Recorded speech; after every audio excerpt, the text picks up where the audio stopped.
Hello, and welcome to A Deeper PTE. Here we allow ourselves to explore the far out, the unproven, the religious, spiritual, and controversial. We also go more in depth on topics not suited for the main channel. The majority of this channel's content is based in opinion, speculation, and theory, not necessarily facts. Nothing presented should be construed as legal or medical advice. Always consult with your physician for all health and medical decisions. And finally, please do your own reading and research and come to your own fact based conclusions. Thank you so much and enjoy the show.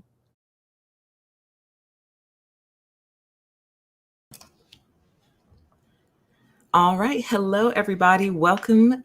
Welcome. I was going to say good evening, but it's not quite evening. It's like late afternoon for me, but evening for some, probably morning for a few others. So, welcome to you all.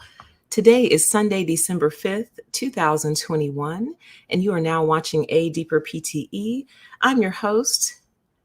Not really A Deeper PTE, I'm PTE. I'm your host, PTE, also known as Permission to Exist, and welcome to the Roe v. Wade conversation. So this is something that has been pending for a while. I am loving pulling all these pending shows out of the air and actually doing them. So welcome. And I just made a post on PTE. Well, I scheduled one. So we might actually get a few from PTE today, even though you're all technically from PTE. You know, there's some who are so mad at me that they just will not come over here, but they might come over for this conversation. So how weird. How weird to be so furious with your content creator. You refuse to go look at their other channel, but you will still support the main one, which I appreciate. And I appreciate every single one of you who supports this channel also and the main one. And thank you to everyone who's been hitting me up on Cash App lately. I certainly appreciate that as well. It does help. I saw some well wishes in the chat earlier before we went live saying, I hope you don't get a job, PTE, so you can do this full time. I hope the same, because, you know, after running the same Ferris wheel merry-go-round and running the experiment many different times, I just know I'm always going to have the same outcome in terms of corporate America. So that is my hope. I am battling a very powerful algorithm that I think I figured out. And I'm not going to speak on it because I'm scared if I speak on it, they'll attempt to fix it and make it worse. But do know that I have a plan. Yes, I do. I have a plan. I've already been working parts of that plan. And I think my theory is actually correct. Dang, I just got a tweet on my phone. It says Bob Dole passes away at age 98. Oh, Bob. Bob's out of here. Okay. Sorry, Bob. Rest in peace and all that good stuff. So welcome, everyone. Welcome to the show. Good to have you. Good to see you. Ooh, let's get into this conversation. This is going to be, I think we're going to be here a long time, you guys. I think this is going to be a long conversation. I have many thoughts, very in-depth, very low visuals. I actually don't think I have one visual for you, just one. And it's going to be at the start of the show. And then after that, there won't be any visuals. We'll just be looking at this picture. So many, many, many thoughts on this issue.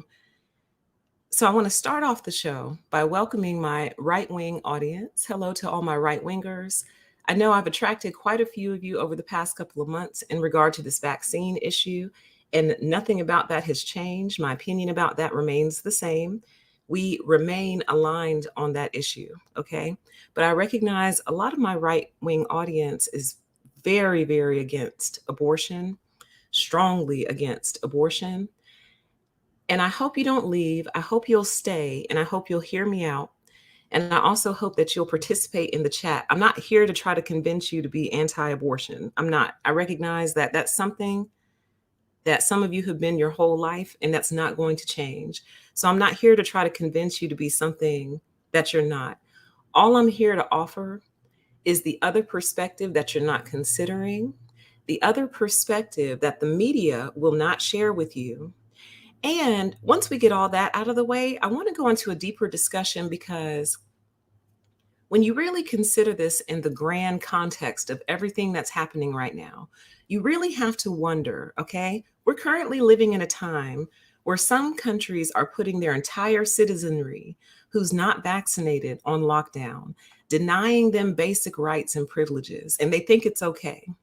And it's slowly spreading. Like Germany just did the same thing. We got a haircut update coming up soon, probably tomorrow morning. So we have rights being taken away in an unprecedented way in the world right now. So when you add this into the context of everything that's going on, I feel like the bigger picture has more to do with making sure there's a lot of souls here to snatch than it does life or protecting life or anything like that. They just need a workforce. They need employees. You see this Ghislaine Maxwell trial going on right now. What did they need more than anything else? Young, unprotected women, not women, sorry, they don't like women, my bad. What did they need more than anything else? Young, unprotected girls. And where are you going to get a large number of young, unprotected girls from? Because if every girl and boy, I'm sure they had little boys involved in this as well, but every child that grows up in a loving, protected family is a child that's not available to this machine. It's a child that's not available to the Ghislaine Maxwells and Jeffrey Epsteins of the world. They're not available because they're covered and protected by their parents. So you have to ask yourself, what is the greater agenda here? Do you really think it's because they love kids? Well, they do love kids, but do you think it's really because they care about life and not killing people and not killing things? And, every life has a chance. Do you really think that's what it's about? Or do you think it might be about something else? So we'll get into all of that, y'all. We have so much to talk about. So let me go ahead and pull up. Actually, I think I want to do it this way because it'll play better. Welcome to everyone in the chat. Welcome to everyone coming over from Permission to Exist. This is a safe space. It's okay to come over here. It's okay to come. No, mama, it's okay. There's a protective little dog over here, but that's okay. She doesn't bite all the time. All right, let me see here. I think I want this video. Yes, this is the one I want. All right, so we are going to start the show off with a video I know most of you have with a video that I know most of you have already seen, because I posted it on both channels. I posted it over here and I posted it on Permission to Exist in a different format because I thought it was very important to see. And I'm starting off with this video clip by Tommy Sotomayor, who is one of the most toxic human beings, period, but one of the most toxic individuals on YouTube. And the reason that I study Tommy is because I'm so fascinated by the way he manipulates his audience. I'm fascinated at his unwavering support. I'm fascinated at the fact that when he does videos on other topics, the views aren't that great. But when he does videos on topics bashing, degrading Black women and women in general too, but his primary target is Black women, his views go through the roof. His donations go through the roof. It's totally supported, right? Now, why would I bring Tommy into this conversation? Because in the same video that I clipped, that I'm getting ready to share with you, before he said what I clipped out, he talked about, this was his exact line of logic. He has the most broken logic I've ever seen someone possess, ever, and proudly spouts it out. And when people call in and try to battle him, they can't keep up because it literally is so broken. It breaks your brain temporarily because your brain is like, what? And he thinks he's winning anytime he does that, but he's really not. What he's done is presented two ideas that are so counter to each other, your brain can't resolve it in 10 seconds. You see what I mean? So I'm watching this guy. I got my eye on all of these idiots, Tommy, Kevin, all of them. Don't worry. I've been watching for years now, just waiting for my opportunity to strike. Okay. But anyway, I bring Tommy up because in the same video clip, he starts off, he goes, why is it that when a young girl gets pregnant, the boy doesn't want it? He's not excited about it at all, but she's excited about it. And she goes on and has the baby. And why does she have the baby? So she can get gifts, presents, baby showers, baby clothes, attention. They just want to take pictures in the mirror and put it on social media. So, but then in the same show, he talks about how women are able to run from their responsibility in the form of an abortion. So the men who dwell in this particular sphere, part of the reason they're such toxic people is they hold two conflicting ideas at all times in their mind. And the conflicting idea is this: how they want Roe versus Wade overturned. They want abortion outlawed. Why? Because they feel like women run from their responsibility when they get pregnant, okay, and have the option of bailing out, but they feel like a man doesn't have the option of bailing out. And truly, their truest beef is with nature and God, the one who set it up that way. That's who their beef really is with. But we'll keep it focused on Earth here. They want the option of bailing out of the pregnancy. So they hate the fact that a woman has that option. So they want to take that option away. But then if she turns around and has the baby, they feel trapped, they hate her, and this is how they ultimately feel about the woman who chose not to abort their child. How many of you men, not that you would do it, but how many of you men wanted to whoop your baby's mama's ass because she talked to you with such little respect as the father? There are many of us men, ladies, y'all better be glad that many of us men fear jail and hell, because more of y'all would be dead if we stop having those two fears. The fear of jail and hell is the only thing that's keeping a lot of y'all women alive. Because I know I've wished death on my baby's mama several a time. Every time she texts me, I get sad. And she could just be texting me saying, hey, and people ask, well, why do you get sad? I'm like, well, because she's still alive.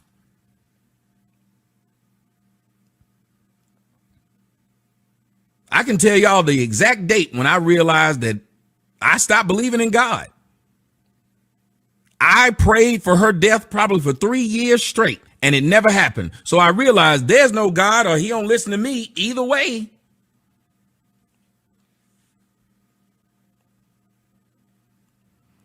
There's no way that God exists, cause if he did, he would have been killed this bitch. I done prayed and prayed on my knees every day, but she's still alive and I don't understand why it's that way. He could have put her in a car or plane crash, but instead she's alive, still fucking with my ass. I wish,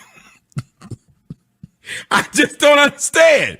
She's still alive. If there was a real God, she would be dead.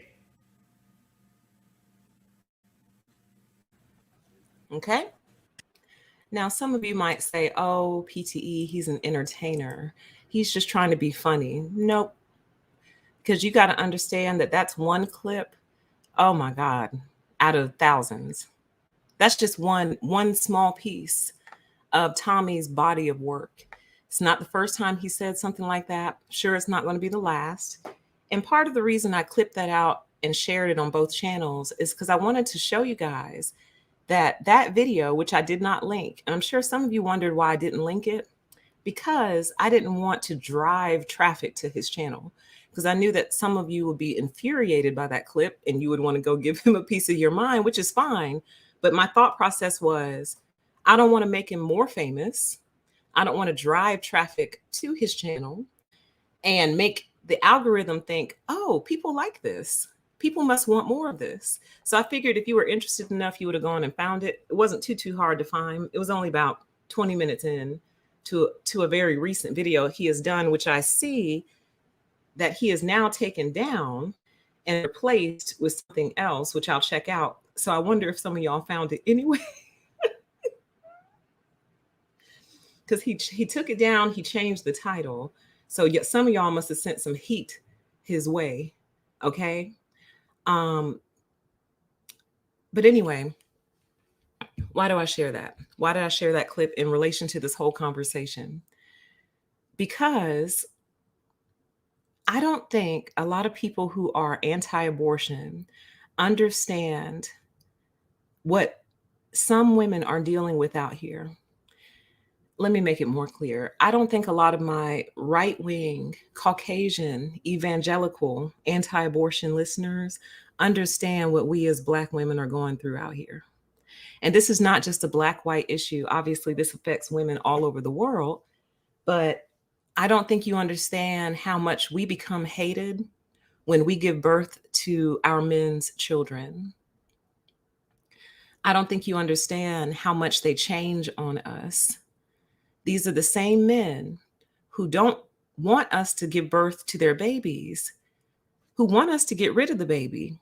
And then when we do, sit in the manosphere and cry day in and day out about all the aborted Black babies, as if they didn't pay for some of those abortions, as if some of those abortions didn't save their marriage or save their career. Like, isn't Tristan Thompson going through that right now? Some chick just gave birth to his third baby and he tried to pay her off allegedly to keep quiet about it. You see what I'm saying? So you know what often happens when a woman doesn't abort her baby as requested? You know what happens? What happens is the girl, let me see here. Let me take that off. This woman right here, not her. Where is she? Where is she? This woman right here. Her story, and I'm like, ugh, I hope I'm not confusing her. I don't think I am. This young lady told her boyfriend or the man that she was dealing with that she was pregnant with their baby, and he killed her. His response was he killed her. So understand that some women in our society are living with men who so deeply fear responsibility that they would sooner kill you and the baby that you're carrying and throw their whole lives away and go to jail than take care of a child. That's how much they hate life, and that's how much they hate their own babies. So there's been a major campaign to convince women to stop dating these men, stop getting pregnant by these men. We'll get to all that. I'm kind of getting up ahead of myself a little bit. This is all part of the intro, okay? The point that I'm trying to make is, I don't think you realize how dangerous of an endeavor this is in certain pockets of society. And so then your response will be, well, don't have sex. Just be abstinent. Don't have sex until marriage. And I think what's missing in that part of the argument of your response is you're just totally underestimating human nature. You're not factoring in just the nature of human beings. You put men and women around each other, you put them in close quarters long enough, eventually babies are going to emerge from that. It's just what it is. And yes, do we wish people overall had more self-control and things like that? Sure, but you cannot build your life based on should. You have to build your life based on what is. Okay? Yes, we can mold and shape things towards what should be, but truly you should base your life on what is. And I think that's a major part of the problem. Y'all are trying to design an ideal world, but you're not designing that world based off of reality, okay? But let's talk.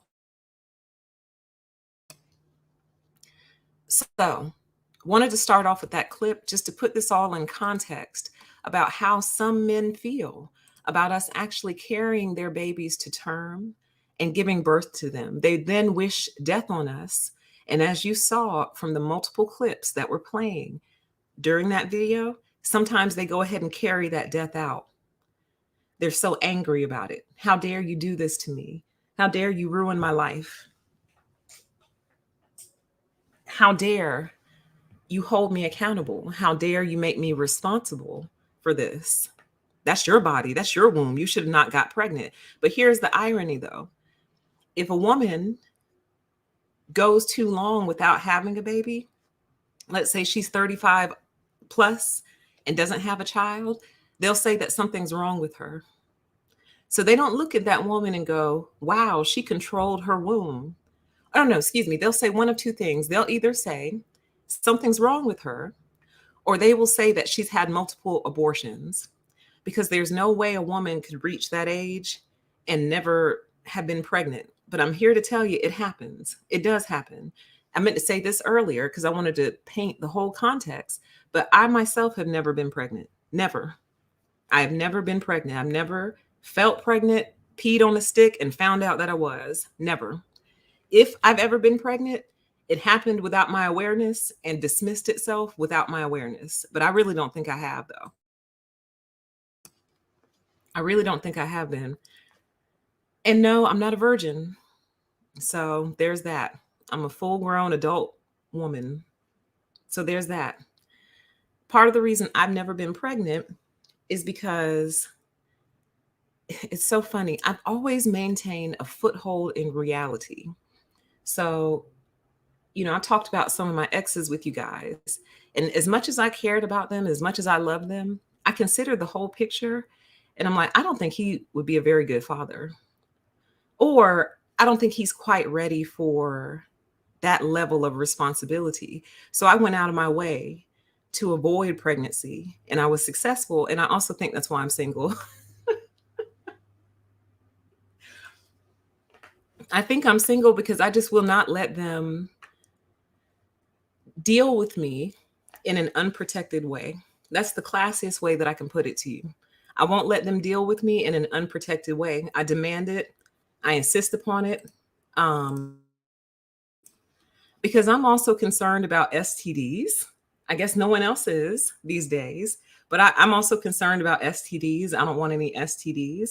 So I don't let them deal with me in an unprotected way. But I also think that highly contributes to me being single, because what they do is go find the girl who will let them deal with them in an unprotected way. She turns up pregnant. I find out about it and I break up with them. But it's really my fault, right? Because he just had to feel that. You know what I mean? So the first person who let him feel that, he gets her pregnant and want. Thanks for playing. But anyway, I say that just because I want full transparency, because I want you guys to know I've never had to actually face this decision. I've never had to face it. So I know some of you have, and I just want you to know that this is all coming from a perspective of someone who's never had to face this, okay? But I would like to think that my empathy is high enough for me to be able to imagine the situation, okay? And it's not that we haven't had scares. I've had scares before, but it just wasn't it. Either that or my uterus kicked it out, one or the other. All right, so let's move on with the show. Let's talk about why we're here at all. So this is a clip from an article that was on The Guardian. It says, on Wednesday, the U.S. Supreme Court considered the most important abortion case in a generation.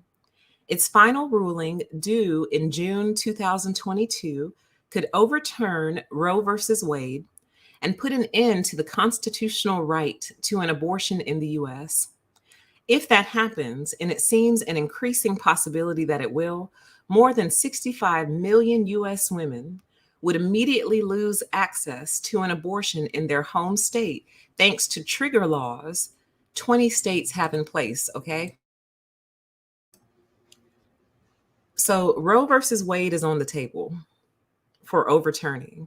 Now, let me give you a deeper PTE, kind of a higher level thought before we come back to the facts at hand.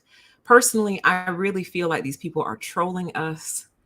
I feel like every time we settle down regarding one issue, they bring up something else to get us fired back up again. So again, COVID is dead. Nobody believes you guys anymore. All right. We've made a total mockery of you to where even if you were telling the truth, we wouldn't know, because you've lied so much over the course of this whole pandemic that we just don't believe you anymore. We don't trust you. Many people took the mask off months ago. Some of y'all never put them on. We're not taking your chemical concoction. We're not interested. You can lock down, mandate, fire. You can do whatever you want to do. We're over it. So what did they do? They unearthed all these race-based trials. Rittenhouse, Arbery, I feel like there was one more, but I can't think of it. So we got bored with COVID, so they brought back the race trials, okay, to get y'all fired up again. Those are over. So then they unearthed Epstein and Maxwell in them, okay. That's about through. So now how do we get the people pissed off again and fired up and divided and arguing with each other again? Oh, I know. We'll threaten Roe versus Wade. That'll get them going for the next couple of months. Now, the chat says COVID is dead. I want that on a t-shirt. I wish I knew how to do merch. Like, it's pretty easy to set up, but then I get all hung up in the design and I don't need any other projects. I need to let go of a project before I take on any new ones. But if I knew how to do merch, oh, I'd have that done tonight. But anyway, so that's kind of how I really feel. But again, that's just how I feel. Let's deal with what they're saying is on the table right now, which is Roe versus Wade is being threatened again. Okay. I have so much to say. My notes in front of me are so long. I hope y'all like long shows. I hope you like long shows because it's going to take me a minute to get through all this. Okay. So I think that's pretty much the end of our visuals. So if you are listening, we're just pretty much talking from here on out. Okay. So I think they're trolling us, but this is not about what I think. Let's talk about what's happening. So how do I feel about abortion in general? Am I pro-abortion or anti-abortion? I am pro a person deciding with their doctor what they need to do to handle a certain situation. I'm not there in the room. I didn't get her pregnant. I didn't lay down with her. I'm not going to be responsible for the baby after she has it. So if this is what a woman feels she has to do, like, I can't imagine having to make that decision. Like, how sad. So truly, how I really feel about abortion is I think it's very, very, very sad. I think it's sad. Like, I've thought about that before. Like, when I've had scares in the past, and then I look at who potentially got me pregnant, I'm like, oh God, oh, you got to be kidding. Right. And then someone would say, well, PTE, well, why would you sleep with them in the first place? Well, understand that I always thought I was doing pretty well. Like, I dated an engineer, an entrepreneur, small business owner, like with a real business, like an actual business that took clients and all that stuff. Can't give more details than that, but it was legit. All on board, had an office space rented out in like an office building, like a real legit entrepreneur. That's why I love him so much. Oh, he was fine too. But anyway, one was an athlete, but that was coming out of high school. So, whatever. And then the cop. I told y'all about the cop.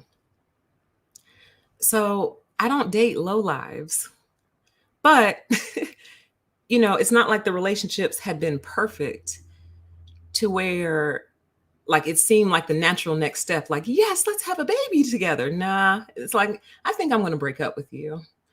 And then you have a scare and it's like, oh no. I'm just being real with you guys. Okay. The chat says engineers are the worst. Oh no. Oh no. You're going to have to expound on that for me. What did I miss there? I thought I was doing good. I was like, he's an engineer. He's going to have a bright future. And I just liked the fact that, like, I like the way engineers' brains work. Like, they solve problems is what they do. So anytime we had like any small issue, he would, not relationally, physical issues, like if something broke or the car needed something, or we're setting up like a new entertainment system in the living room. Like, I knew he could do it and would and liked it. He enjoyed it. Techie, tinkerer. But anyway, we'll have to have that conversation. Engineers are the worst. And other ways I went wrong in dating will be the title of that stream. But anyway,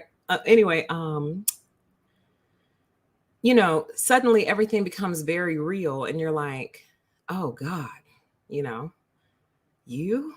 And then you start thinking through things like, God, would I be able to go through with it? Like, would I be able to actually have an abortion? Would I have an abortion? Would things change all of a sudden? Like, I've heard a lot of women say that as soon as they get pregnant, like the minute they find out, they become very protective of the baby, even if it's like the size of a pea. That's what I heard. Like, You find out and it's like, must protect baby. And like, you don't even care who got you pregnant necessarily. So any mothers in the chat will have to confirm that for me. Do you suddenly become protective over the baby that's like the size of a walnut? I would imagine so. That would make sense. But anyway, my point in saying all this and talking through all this is that I think it's sad. Like the thought is sad. Like, wow. You know what I mean? Like to have to make that decision, it's so final. You know what I mean? But how else I feel about it is it's nothing that I can control, nothing that I have control over. So even if I were anti abortion, I can't stop you. I don't know what you're doing all day, every day. I didn't even know when you got pregnant. I didn't even know when that happened. So, how can I, a person who is not even privy to the moment that you got pregnant, have anything to say about what happens thereafter? It's nothing that I can control. I can't control that. You know what I mean? If I'm against abortion, quite simply, I won't get one. That's how you control it. You just don't get one yourself. You see what I'm saying? But on top of all of that, and the reason we're going to be here for so long today is that I recognize the consequences of banning abortion. There are secondary and tertiary consequences associated with banning abortion, some of which I think people realize, but others I don't think people have truly considered, which is part of the reason I opened the show with that Tommy Sotomayor clip.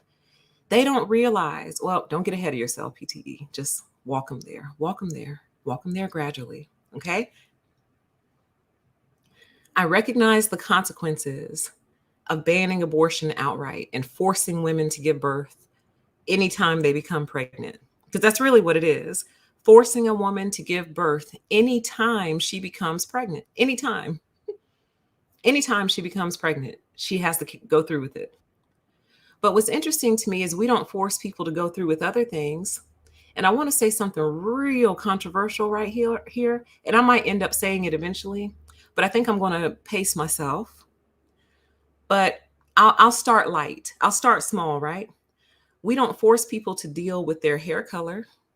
If you don't like the color of your hair that you were born with, you can go change it. We don't force people to deal with their eye color. You don't like the color of your eyes? We can slap some contacts in there to change the color. We don't force people to deal with the shape of their face or the shape of their nose. You were born with that nose, but we don't force you to deal with that. If you have the money, you can go see a plastic surgeon and change that. So we don't force people to follow through with all things. And y'all might say, well, those aren't decisions, PTE. Okay, well, let's talk through some decisions then. We don't force people to follow through with home ownership. You know what I mean? You can go all the way through with buying a house, and then you might just decide you don't want to do that anymore and leave. Now, they're going to foreclose on you and they're going to really hit your credit hard, but you weren't forced to deal with that decision. You weren't forced to stay there. You weren't forced to pay your mortgage. Ultimately, you walked away, basically. Now, does that hurt you? Yes. But my point is, they didn't chain the door shut and say, oh no, you're staying right here. You made this decision. You signed the paperwork. You wanted this. It's yours now. We don't force people to stay on jobs they don't want to be on, for the most part. For the most part, I think the military is the one that comes the closest to force. Okay. And I could go on and on and on. But what I'm saying is there's a lot of other decisions we make that we don't force people to see through to the very end. But this one we do. So what do I actually advocate for then?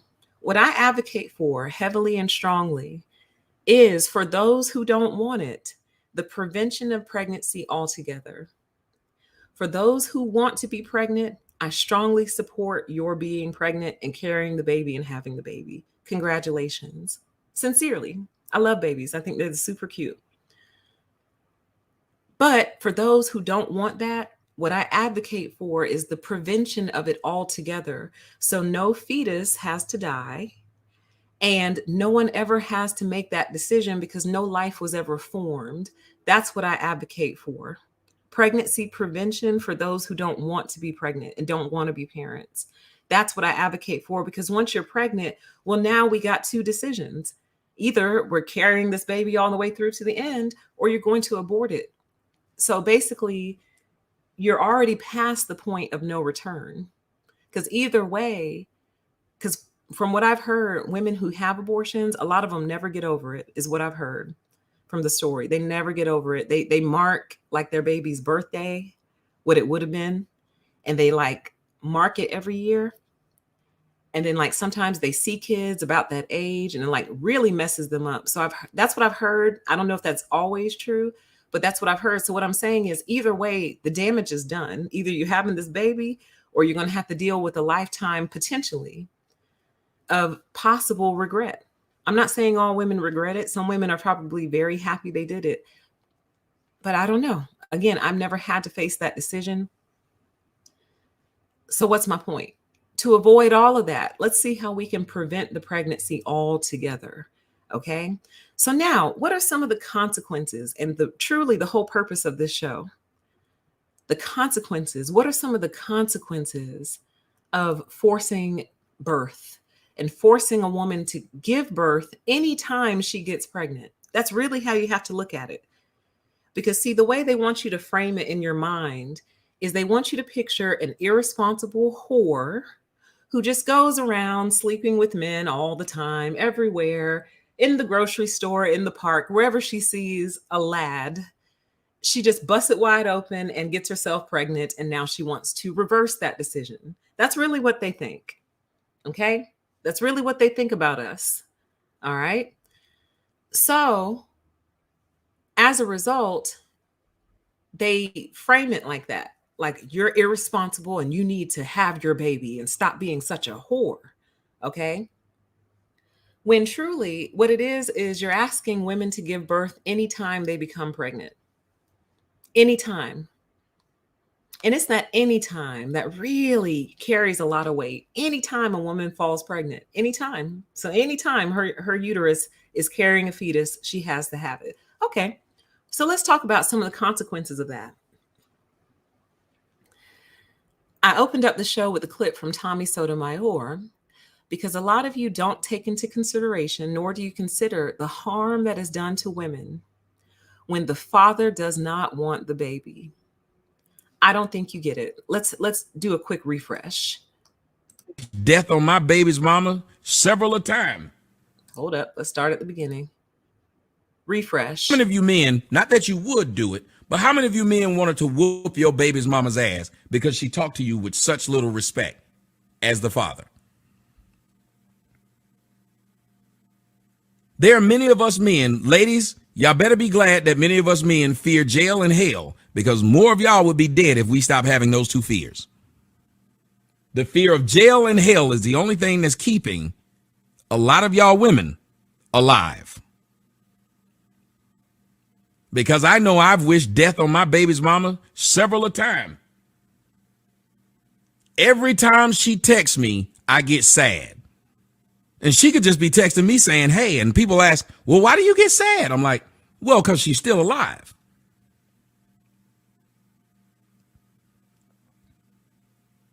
I can tell y'all the exact date when I realized that I stopped believing in God.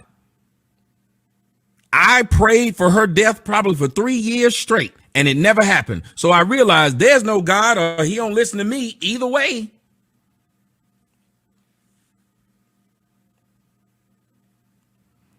There's no way that God exists, because if he did, he would have been killed this bitch. I done prayed and prayed on my knees every day, but she's still alive, and I don't understand why it's that way. He could have put her in a car or plane crash, but instead she's alive, still fucking with my ass. I wish. I just don't understand. She's still alive. If there was a real God, she would be dead.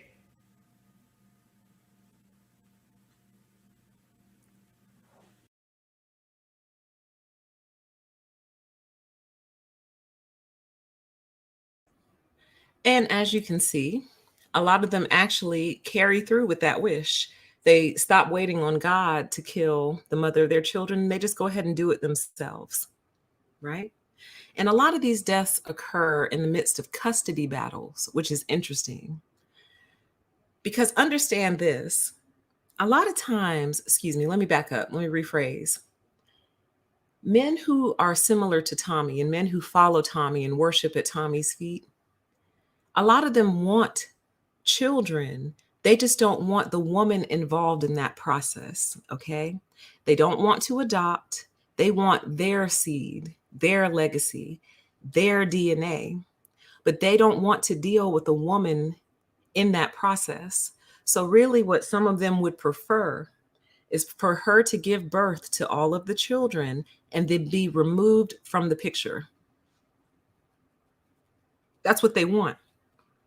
They want her basically to be a vessel for the kids, like a carrier. So carry my kids, give birth to them, because that's the one thing that I can't do for myself. So do that and then get out of the way, because they believe they are better parents. They believe they are better caretakers. They believe all of those things. He even goes on to say in that very same show that if it was up to him, all his kids would be with him, all of them. If it was up to him, all of his children would live with him and he would raise them, because they want to be gods over their own kingdom. They don't like the idea of having a queen next to them. They don't want to share the stage or the spotlight or the decision-making with anybody. So they would much prefer you just give birth to the kids and then please leave, please get out of the picture. And some of them just go ahead and do it. They just kill her. Okay. When she tries to get custody, they kill her over and over again. I have literally dozens of articles. I just picked the ones I could grab a screenshot of really quick and go. I've got more than that. There's more than that where that came from. So people don't truly understand the harm that is done to a woman often when the father doesn't want the baby and the father doesn't want fatherhood, which is why it's so important for us to attempt to teach men that the only time that they have control over that decision is prior to sleeping with that woman. That's it. So if I were a man, I would assume that any woman I sleep with, I could get her pregnant that day or that night. Like, this could be the night I become a father. If I had sons and my sons were getting ready to go out for a night on the town, I would look at them and I say, have fun, be careful. And remember, this is the night you could become a father. See you later. That's what I would start saying to them as soon as they were old enough to truly understand what was going on. Say, never forget that today is the day you could become a father. So it's important to frame it that way, because truly that is the only opportunity a man has control. It's possible for a man to go his whole life and never have kids. Do y'all believe that? Do y'all believe that to be a true statement? That a man can go his whole entire natural life and never have a child. Do you think that's true?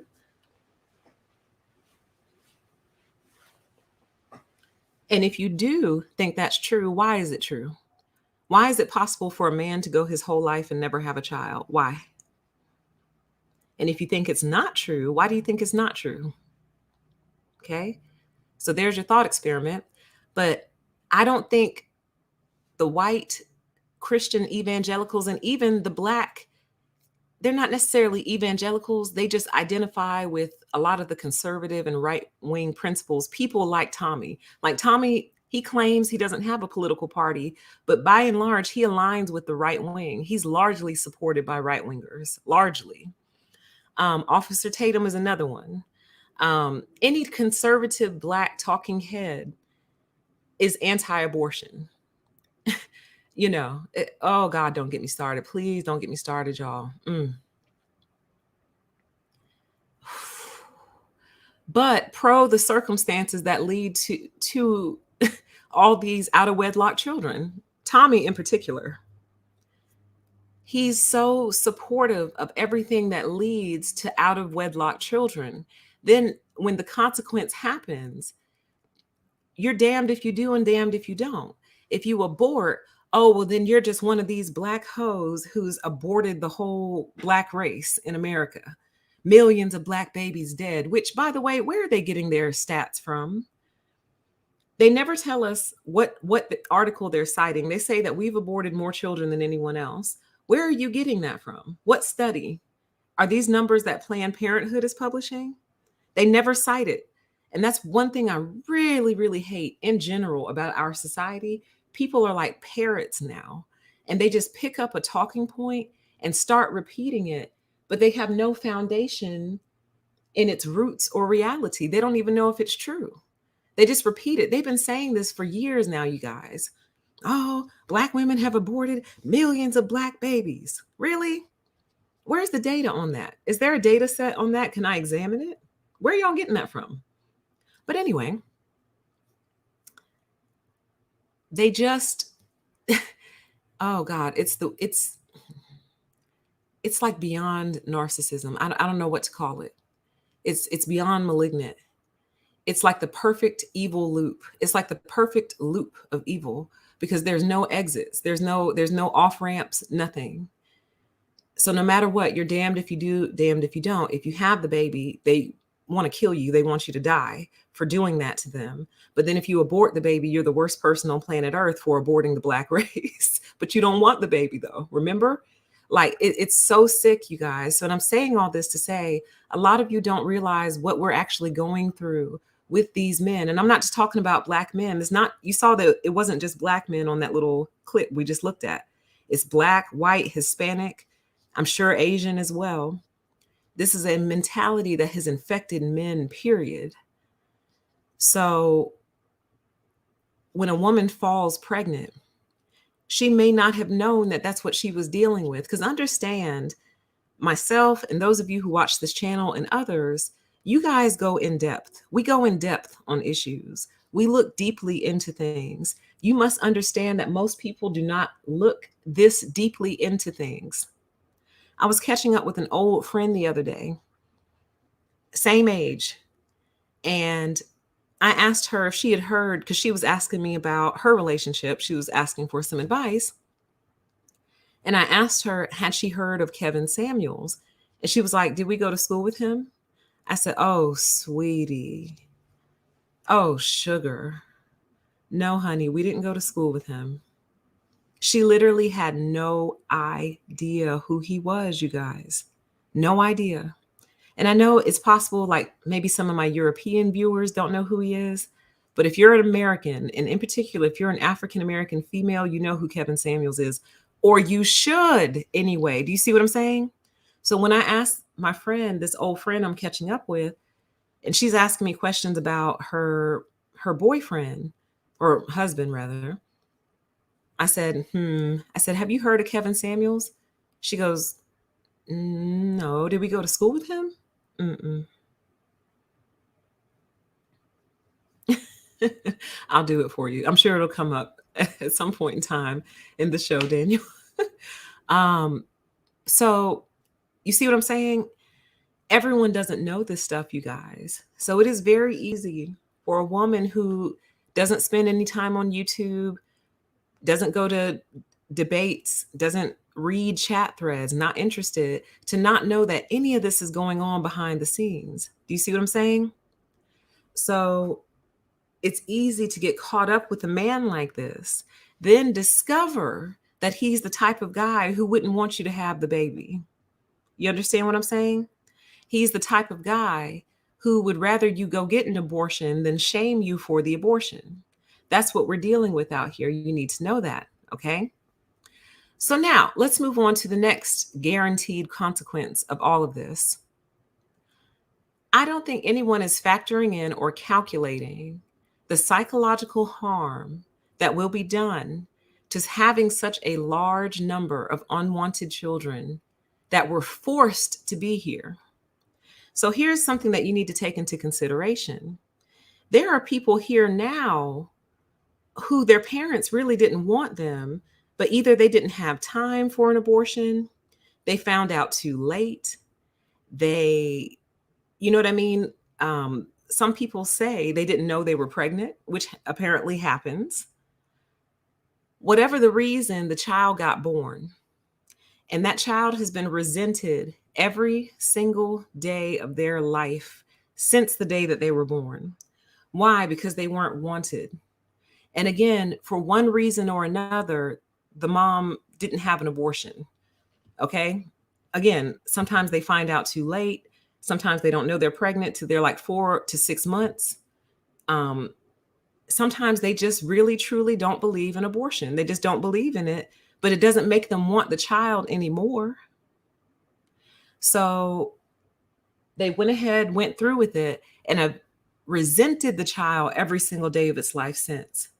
So, what type of upbringing do you think a child has that is raised by a mother and a father, or a mother only, or a father only, which happens occasionally, happens, single dads happen, that didn't want them in the first place? Do you think they're going to embrace that child, love that child, treat that child with warmth and kindness and dignity and respect? Or do you think they're going to do the bare minimum to keep it alive until it can get out of their house? Now, take that person who had the choice of whether or not to give birth to that child that they didn't want and make it to where they are forced to give birth to that child. Because, see, even at the end of the day, even if you gave birth right now, as it stands currently, if you gave birth to a child you didn't want, you had an option to bail out. Well, most people do. If you find out early enough, sometimes you're just too far along and it's too late. But if you found out early enough, you had the choice. And I do believe that choice is helpful, because at least when they're going through their mind about how much they don't like this kid, they can recycle it back to themselves and say, but you know what? I made the choice to have them. So even though I can't stand them, I put this decision on myself. I did this to myself, basically. So what I'm trying to say is, as it stands right now, the parent can still blame themselves for the outcome. When you take the choice away, what they will do is then transfer that blame to the federal government. They will. And how many times throughout that kid's lifetime do you think they'll hear, oh, I didn't mean to have you, but the government made me have you. The government forced me to have you. Hey, I would love you, but the government kind of forced me to have you. So, yeah, here we are. Sorry. I'll do my best over these next 18 years, but this is a relationship that will never form. It will never, I mean, it might eventually become a loving relationship, but this is a relationship that will never solidify truly, because you were forced into it, forced to have the kid, forced to raise it. I imagine a lot of these children will end up dead or missing, because you got to understand, the person who didn't want the kid is the person who didn't want the kid, period. And then you turn around and force them to have it. Like, I don't think people realize just how much people will throw that decision off. They will leave these babies on the doorsteps of firefighters or fire stations. They will leave these babies in the hospitals. These women will go give birth to these babies and they will walk out of there before the paperwork is even signed. These hospitals will be overrun with infants that the mothers have simply abandoned, walked away from. Okay. The foster homes will be overrun. And then on the rare occasion where she keeps the baby that she was forced to have, that baby's life will be a nightmare, you guys, because you have to understand that there's people who have kids who have the kids who don't want them. You know, there's people in many cultures who are forced to have children. They're forced to get married and they're forced to have children against their will, because they're not allowed to tell their husband no. So that means anytime she gets pregnant, she has to have the baby until her body just won't make babies anymore. Okay? So imagine how that person feels towards those children. It's almost like, for those of you who don't have pets and you're not interested, you know how I feel about you for real, but it's cool. For the sake of the example, let's say somebody forced you to take on a dog or a cat, because I know how much some of you hate cats. Imagine if somebody forced you to take on a cat and raise it. Are you going to be real nice to that dog or real nice to that cat? You better be. But my point is, how would you feel about it on a day in, a day out basis?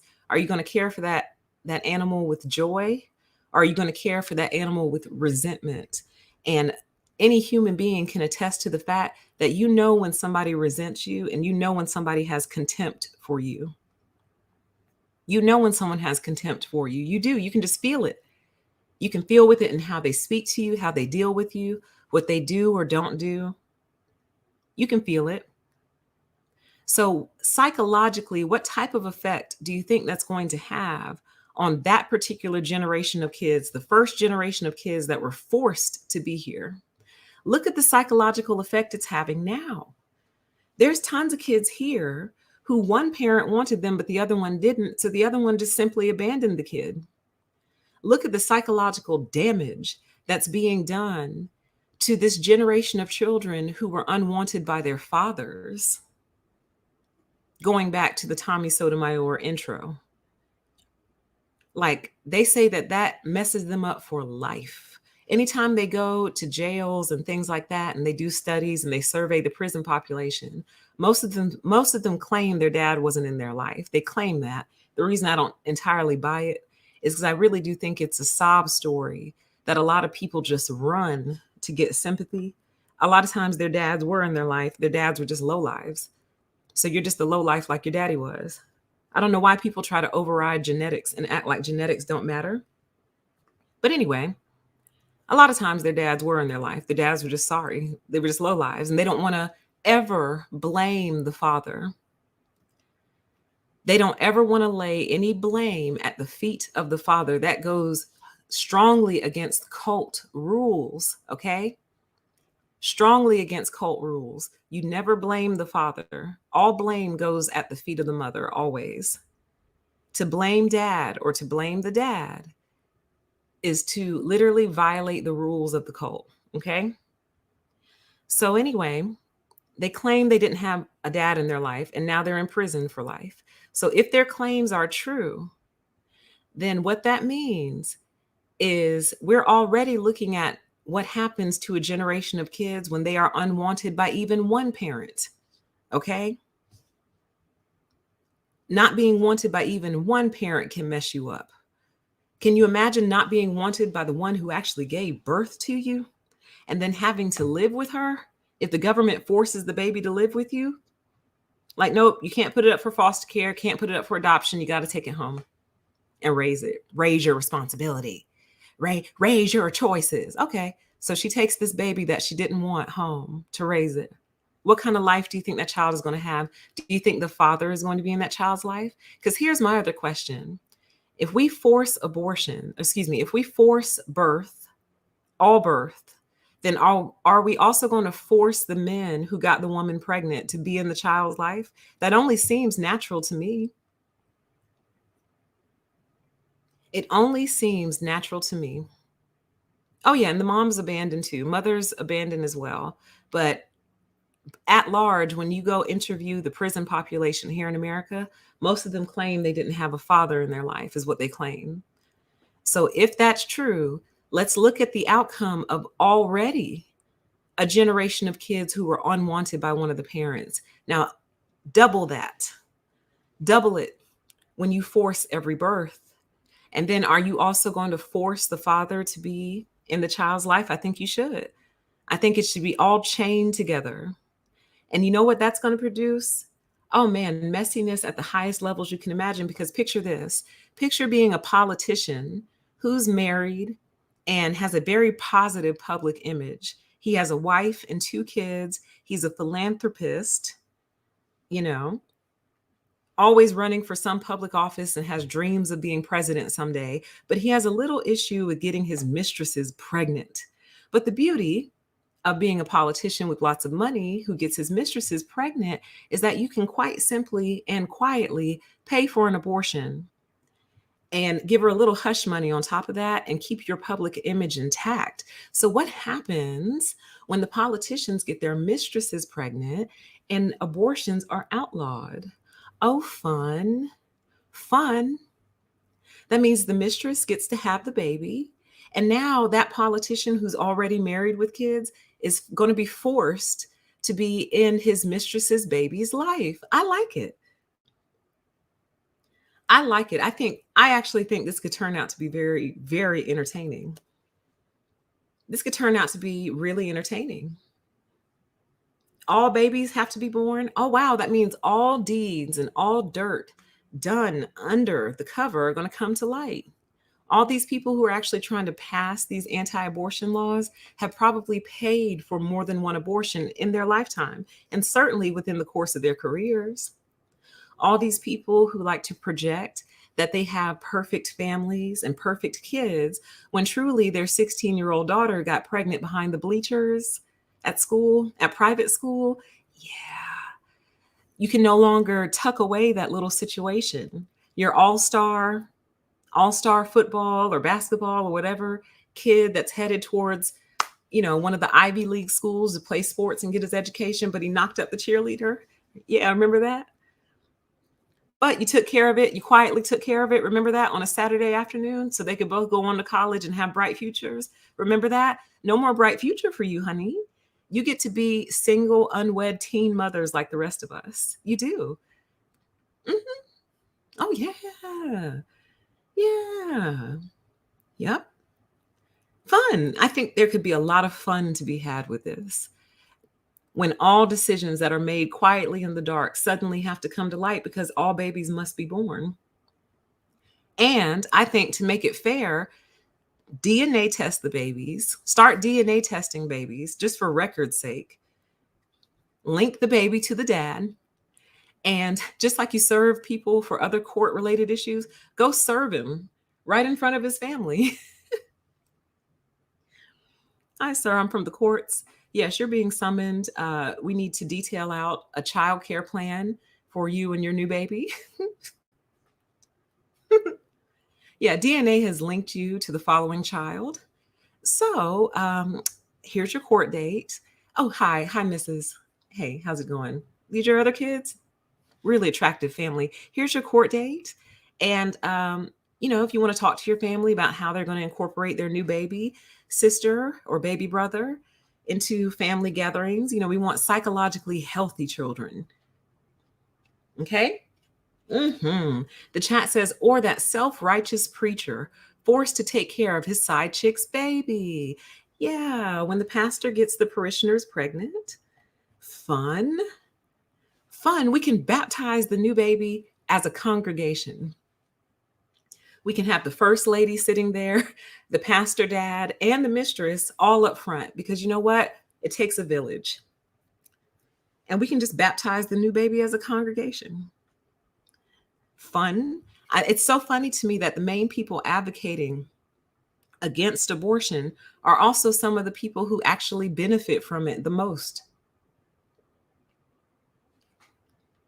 They benefit from it the most. Okay. Now let's move on. Let's talk about the strain on the infrastructure that this will create. Now, already we have an infrastructure issue. And I'm not just talking about buildings and roads, which are also a problem. Apparently, Brandon just signed a bill that's supposed to fix all that. But y'all know I don't think the Democrats can design their way out of a paper bag. I really don't. I think if you put them in a giant paper bag, they wouldn't be able to figure out how to get out of there. And then they would start complaining. Never mind. Never mind. Moving on. Supposedly he just signed a bill that's supposed to fix all that. We'll see. But when I say infrastructure, what I mean is schools, colleges, food, supply chains, work, and jobs. Are there going to be enough jobs in 16 to 20 years to accommodate all of these new kids that wouldn't have been here, but you outlawed abortion? Where are they going to work? What if the whole world suddenly becomes health conscious and rebukes your fast food, all of it? Rebukes McDonald's, rebukes Burger King, Wendy's, Taco Bell, Hardee's, Popeyes. What if the whole world just suddenly goes health conscious starts eating fresh food, organic, store-bought, farm fresh, whatever, and stops frequenting your fast food restaurants. And the reason I bring that up is because they're largely counting on this mass population of kids to staff these places, to have someone to work at all these different McDonald's, work at all these gas stations, work at all these restaurants, work at all these theaters. They need your people, they need kids, they need manpower. They can build robots all they want, but there are some things that human beings can only do. Only human beings can do it. And they know that. They know that. They know that you can automate a lot of different things, but there's always going to be the need for a human being involved. That's why they need your kids. They need employees. Do you understand? And they need employees who will kind of stay at the same level their whole life. They don't want people who are looking to move up in life or climb the ladder. They're not looking for people like that. They don't want people with aspirations and hopes and dreams who will actually reach for them. They don't want that. They want a person who will get a job at McDonald's at age 16 and pretty much stay there until they retire. Now, will they retire as a manager? Maybe. Will they retire as an assistant manager? Possibly. Will they retire as a cashier? The odds are exceptionally high. And I'm not knocking fast food employees. What I'm trying to show you is their plan. They need people, they need bodies, they need employees. And what accidentally happened is this. See, they make these little agendas. And I know a lot of y'all say that they've already thought all this through and they think all these things through. I tend to disagree. I don't think they're so evil they can't imagine every outcome. That's the problem. Because one thing about evil people is they're not very creative. They really aren't. They're very reactive and very responsive, but they're not actually very good at creating things. I did an old video called on Narcissist Demonic Possession Part 2, and there's a clip in there. And I don't want to say his name because people feel all weird about him, but he's very well known. And he basically said that if you give them a blank sheet of paper, they can't create anything. But if you create something, they can take it and manipulate it, basically. That's all they're capable of doing. They don't have original thoughts, ideas, anything. All they can do is modify what you've already done, okay? So I say that to say that the evil who are designing all this stuff, they don't think things all the way through. Yeah, they make it up as they go along. Chat says they're making it up as they go along. Exactly. So why do I say that? I say that to say that they don't actually think things all the way through to the very end. So what happened? Over the past 20 years, the big push has been for education. Get your education, get your degree, get your skill set, get your training, get your knowledge up, get all that, right? You know, and that's what people did. That's why our student loan debt, I think, is in the trillions now. I think there's trillions of dollars of student loan debt owed. I think like degrees have flooded the market to the point where a bachelor's is almost meaningless now.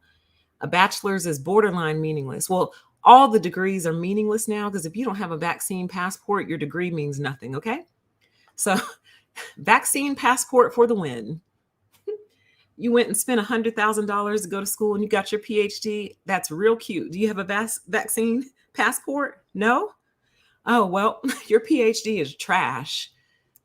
Go sweep the streets, honey, because that's all you're worth to us now. Your knowledge, your education, your expertise, your wisdom through all your studies and internships and externships. You thought that meant something. Where's your vaccine passport? Where is it? You don't have it. You're not vaccinated? Oh, get out of my office. Get out of my face with your PhD and your award-winning thesis. Anyway, my point is all your education these days means nothing compared to a vaccine passport. That's the point I'm trying to make. But anyway, what happened was society upgraded itself largely. And what you have are people who want more than what really should be like a high schooler's job. Like, you should really be working at McDonald's from age like 16 to 18. You know what I mean? And then maybe when you're in college, you work a few more years there and then you leave. Like, that should be the natural progression. Like, there's always a bunch of young people at these jobs because these jobs are meant to be stayed at for a very short time frame. But the thing is, they have long-term plans for you. They want the 35-year-old cashier at McDonald's. They want the 40-year-old cashier at McDonald's because they're more concerned with making sure that they can keep their doors open every day than they are about you and your future and your dreams. To hell with your dreams. They don't care about your dreams, your hopes and dreams. Cute. Yeah, we open at 6 a.m. We're going to need you to be there. Okay? That's the problem. Now, when they do look ahead, they do calculate out about 20 years. And what they're figuring is most people are not going to opt for this in 20 years. So what you're going to need is a lot of desperation. And in that desperation, they will accept any job. And that's what they want. Because ultimately, and this is something we're going to talk about when we eventually do our big debrief of 1984. Ultimately, one of the themes that they presented in that book was they let go of the idea of a family keeping power over the years, right? So in the past, it was very important to have children because you needed to pass the reins of the kingdom on to the next generation. And the best way to do that is for it to be one of your kids. They dismissed that idea and they said it's easier to maintain a mindset through the years. So instead of me trying to make sure I can pass it down to my son or my daughter, let me see if I can pass the mindset on to the next generation of whoever is going to be in power. So that's what I'm trying to say. They've calculated it out. They're more concerned with maintaining the power structure through the years. And the only way to do that is to make sure they have a constant supply of employees.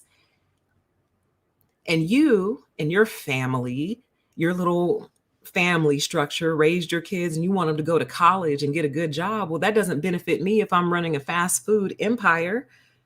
Your kid going to college and getting a good job. Well, I kind of need your kid. I need that employee, man. You see what I'm saying? So, but back to the infrastructure. Sorry. Who's going to educate all these kids? Who is going to feed all of these children? Who is going to employ them? You see what I'm saying? Where are they going to live? My God, in 20 years, what will rent be? What will rent be in 20 years? I think the average right now for like a one bedroom, at least out where I am, is roughly 1,500. And where some of you live, the average is like 3,000 for a one bedroom and up. So my question is, all of these children that you're forcing to be born, where are they going to live? You see what I'm saying? Where are they going to be? They're not building stuff fast enough to accommodate what they're planning on forcing. All right. So the strain on infrastructure. Let's keep going. Y'all, we got way more. We got way more. We're going to be here a while. So welcome, everyone. Welcome to the show. Let's talk through, let's see.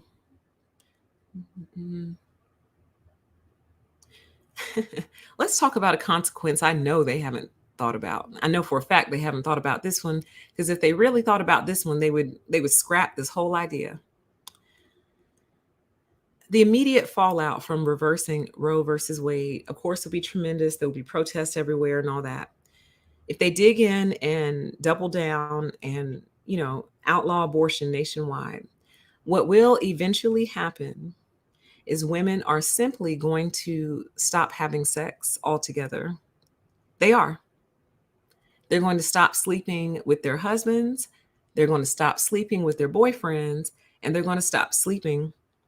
If they're just dating and, engaging in casual sex, they're going to stop all that. They will stop. They will.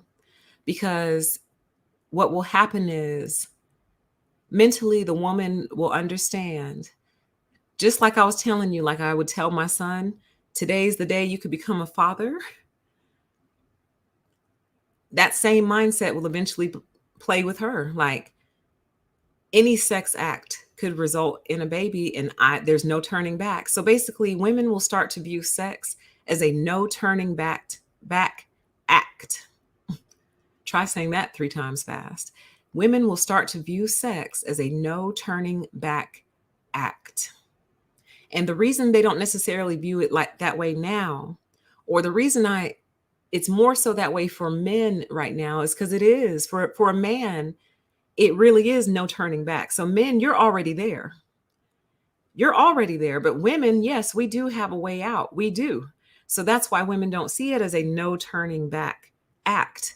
That's why a man should be the most cautious about his sexuality, because once you release it, it's gone. And now it's up to nature to decide what happens next. So for men, it is a no turning back act. For women, not necessarily. But once it becomes a no turning back act for women, I'm telling you, we'll just shut it down. We'll shut it down. The factory will close. I know y'all don't believe me. I know you don't think it's possible. I know some of the ladies in the chat probably are in relationships where they very much enjoy sexual relationships with their husbands. They're not worried about this kind of stuff. But I'm telling you, psychologically, it will do something to you. The knowledge that the government will be forcing you to have your baby, not you and your husband, or you and your boyfriend, or whomever.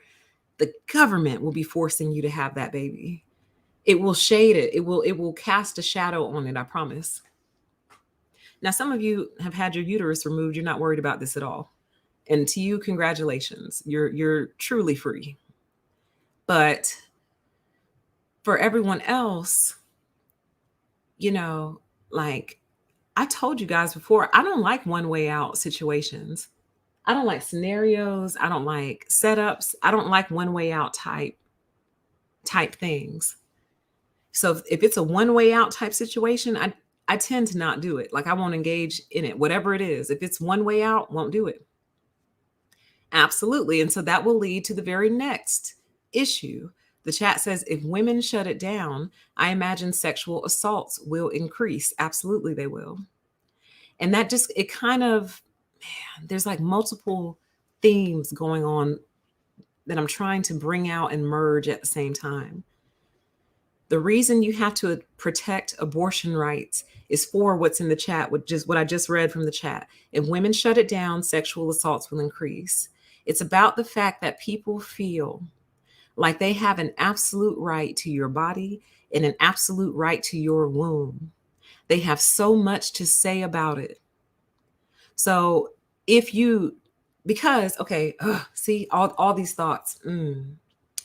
Going back to the toxic men like Tommy that I mentioned at the start of the show, here's another issue that a lot of people don't consider.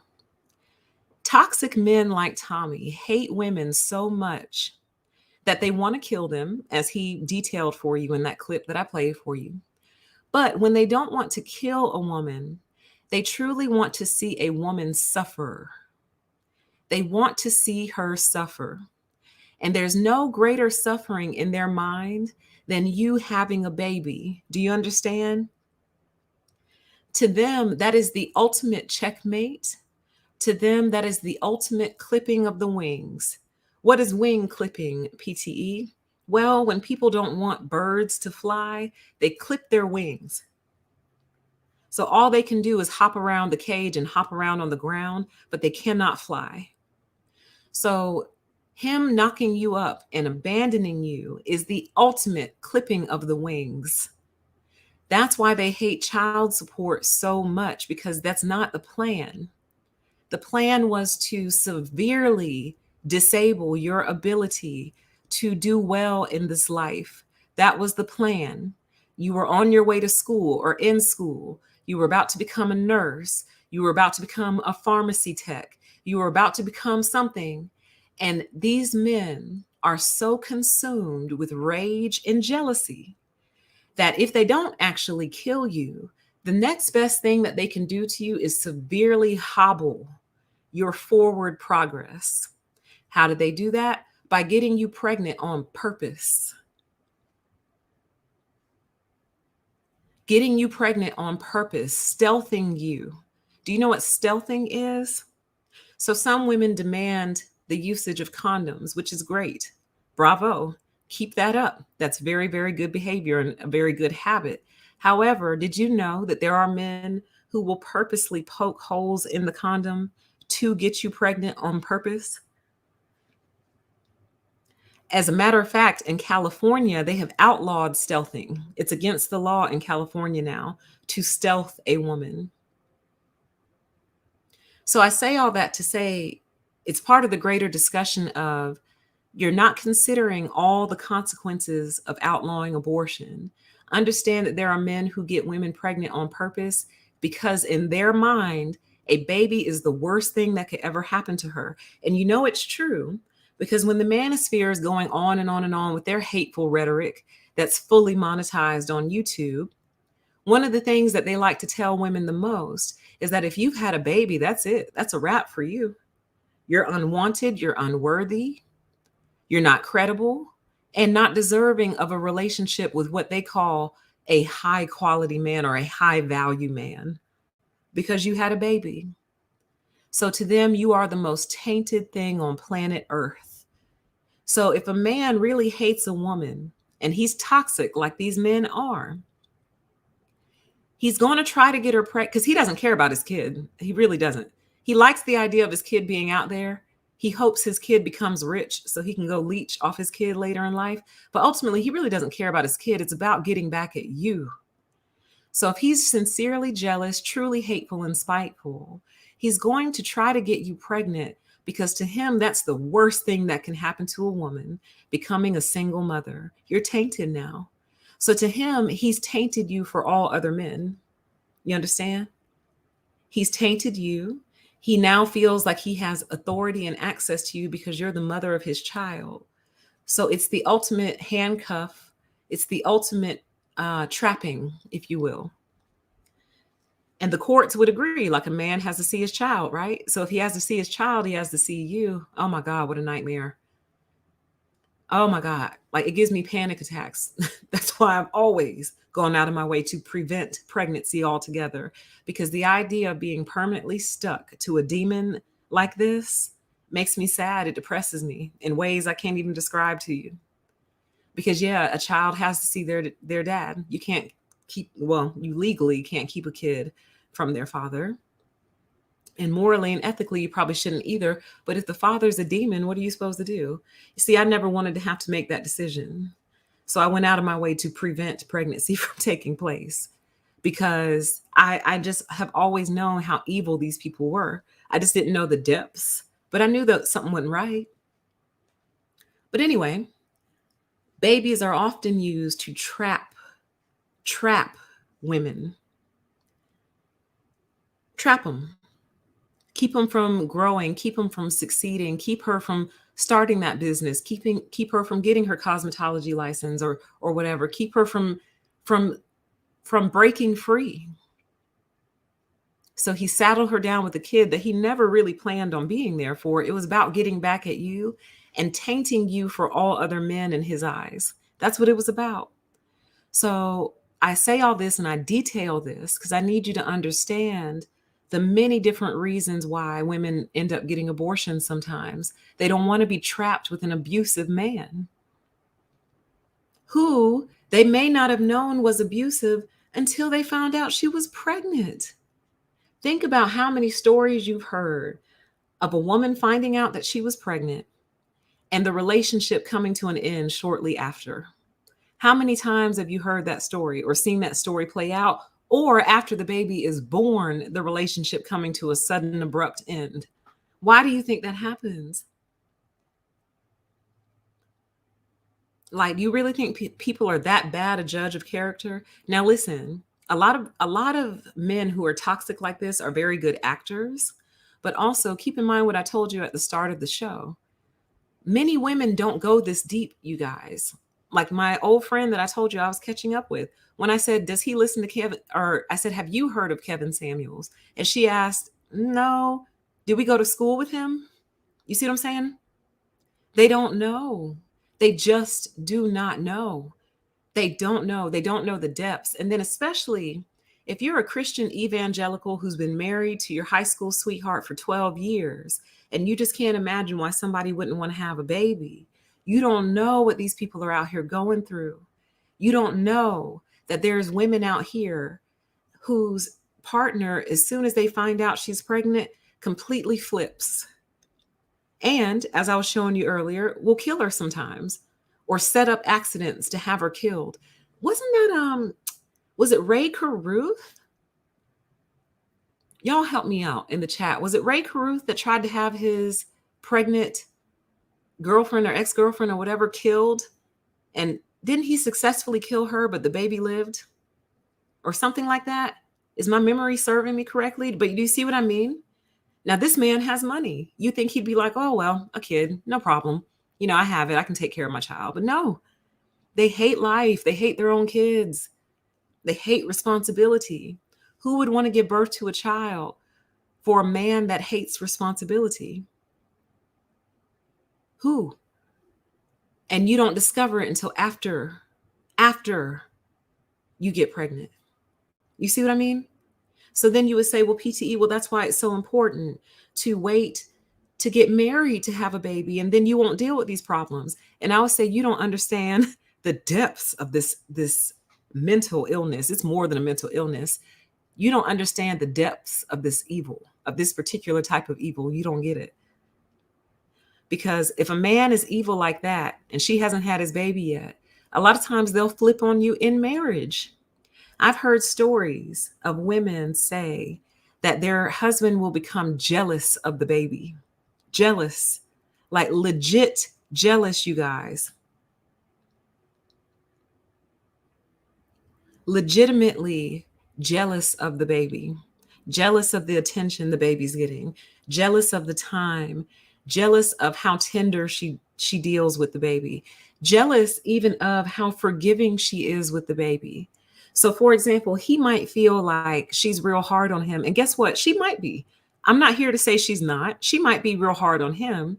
But then, like, the baby spills its milk and she's like, oh, it's okay, sweetie. I got it. I got it. Let's not spill our milk, okay? Let mama got it. I'll clean it up. So he'll be jealous of her forgiving nature and grace towards the baby, but not him. So like he's jealous of her whole emotionality towards the baby. And he feels like she gives it to the baby freely where he has to earn it. Like everyone is obsessed with the mother. Oh my God, I wish I could really, really get into this the way I need to, man. Everyone is obsessed with the mother. Hold, please.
I'm back.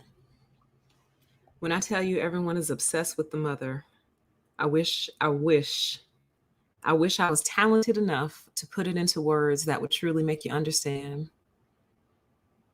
Obsessed. Everyone clings to the mother, clings to the point that when the mother is giving attention to something else, it can cause psychotic meltdowns, psychotic jealous rages, and psychotic meltdowns when the mother turns her attention to something else. We'll get into that another day. I'll have to work on that. I will have to truly, I will have to flesh that theory out. Okay. So let us continue. let's continue. Whew, we got so much to talk about. So far, we've walked through some of the consequences, the harm to women when a father doesn't want a baby, the psychological harm done when a large number of unwanted children hit society, the strain on the infrastructure, the possibility that women will just stop having sex altogether. All right. The lack of jobs in the future. We didn't get into this. I mentioned this on my other show, but no one's talked about all the dumped babies that we'll find in the woods and dumpsters and things of that nature. No one talks about all that. Okay. So let's move on. Let's get into the deeper discussion. So we just went through some of the consequences of forcing birth onto a society. Let's get into some of the deeper discussions, okay? We're going to be here for a while.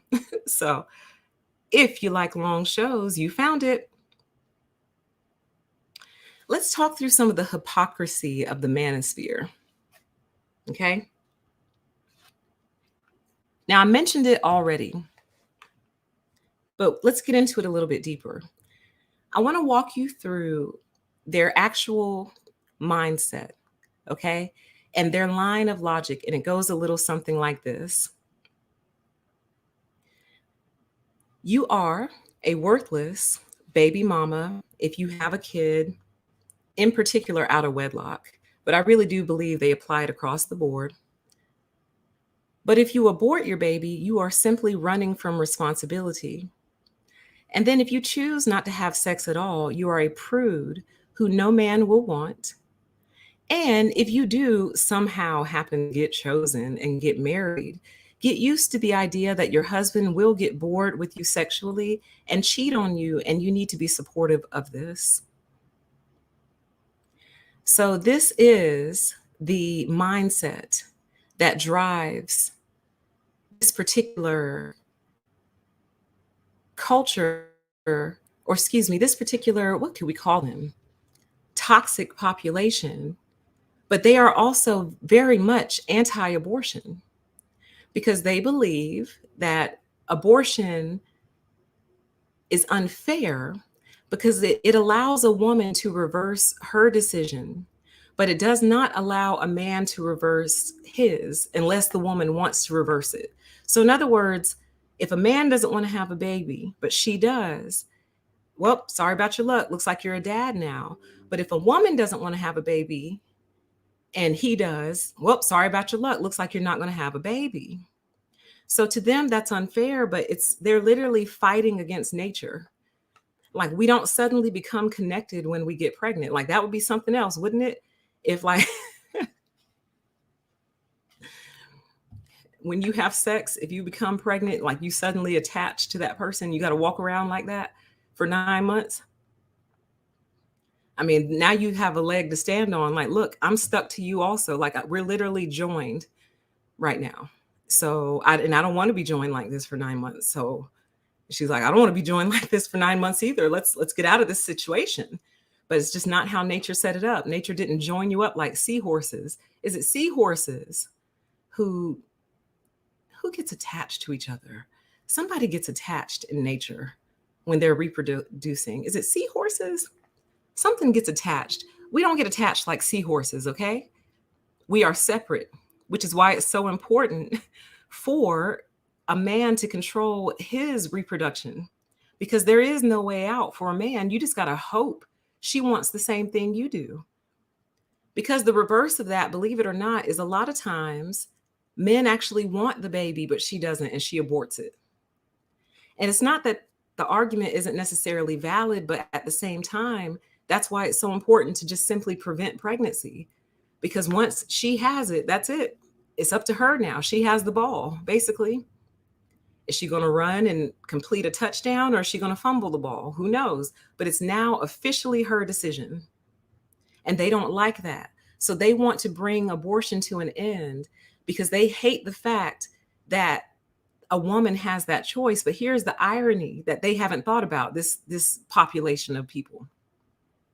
That also means, dummy, that you're going to be forced into child support, you idiot. So you don't want a woman to get an abortion because you feel like that's her easy ticket out of responsibility, and you don't like that because you don't have the same thing. So you you would rather her have the baby, which then will absolutely force you into 18 years of child support. Wow. But this is the level. I can't say what I want to say because it's politically incorrect. So I'll say it like this. This is the level of mental deficiency that we are dealing with over on this side of the fence. We're dealing with men who both want kids but don't want the responsibility, want the legacy but don't want the woman that comes with the legacy, want to be able to terminate a pregnancy but also don't want a woman to be able to do that. Some of them actually want that ability, you guys. Some of them actually advocate for a man being able to say, I don't want to be a dad. I don't want this child to be born. And for a court to be able to order an abortion on a woman. Some of them are in that camp. For a court to say, this man does not consent to this child being born, therefore you're not allowed to have it. Go have your medical government enforced abortion. Some of them want that ability, you guys. So they basically want the ability to copulate at will and dispose of the consequences at will. Now, what they're saying is that's exactly what ability women have. They are saying that women have the ability to copulate at will and dispose of the consequences at will. And because of that, they want to get rid of abortion. But this is the same group who will turn around and say that they want their baby's mom dead, and that they wake up every day and wish that she was dead and pray for her death. And then some men just go ahead and carry that out. So when you're dealing with a culture like this, and you accidentally find yourself pregnant by a man who thinks this way, who are often, you guys, they're not dusty in appearance, they're dusty in their mind. Meaning when you look at them, they're clean, they have on nice clothes, they probably have a decent vehicle that's clean inside, got their own home, whatever, paying all their bills. They're doing the adult thing. Oftentimes they have jobs. So we're not talking about the dusty dude on the street.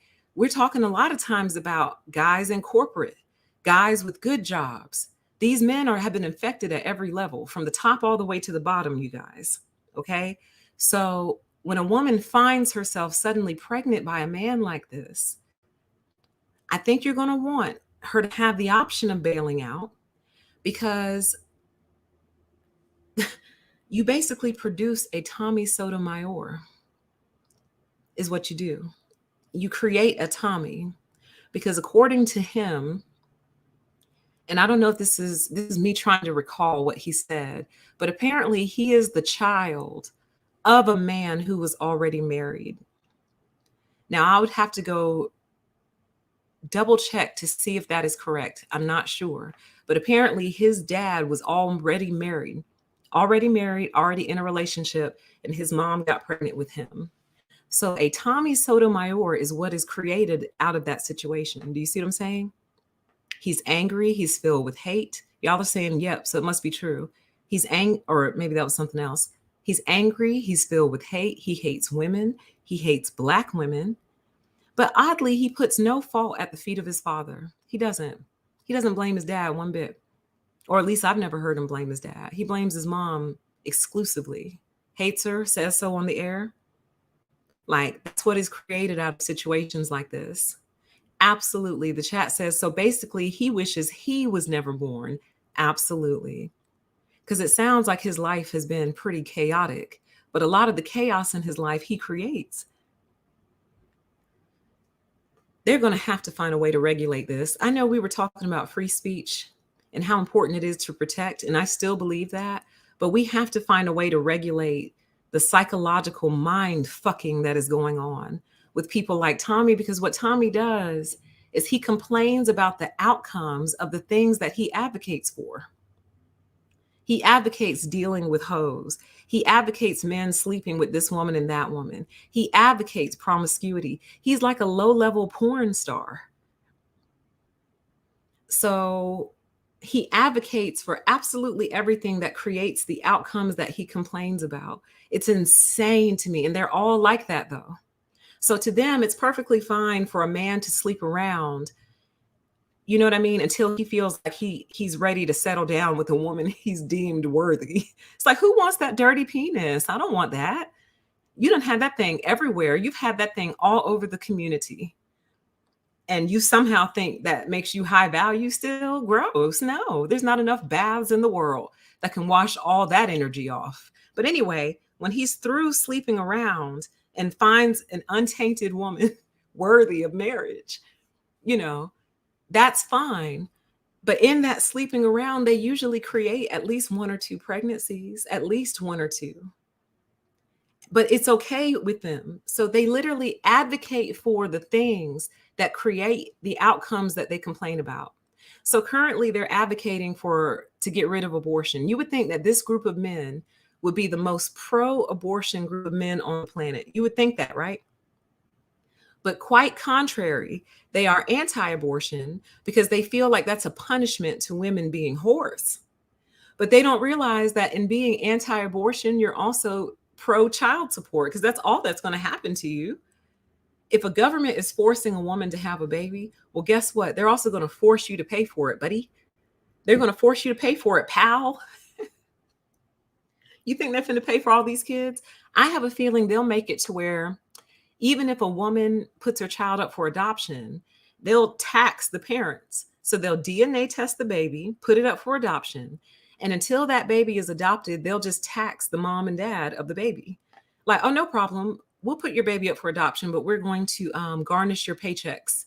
This is your baby. This is your kid. So you can pretend like it's not all you want to. This is your baby. So we're going to garnish your paycheck until somebody adopts your baby.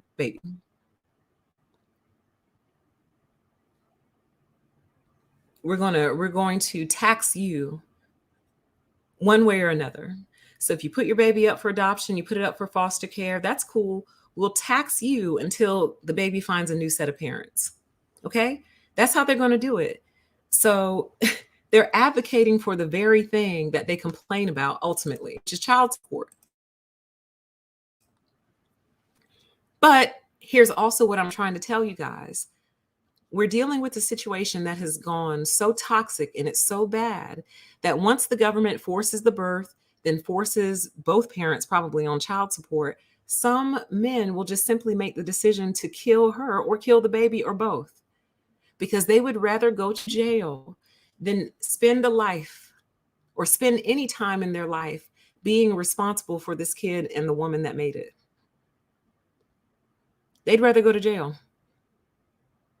I mean, it's nothing but men in jail anyway. So that's probably where they want to be. So, but that should tell you just how badly they run from this. They don't suddenly go, oh, wow, a baby, my son, my daughter.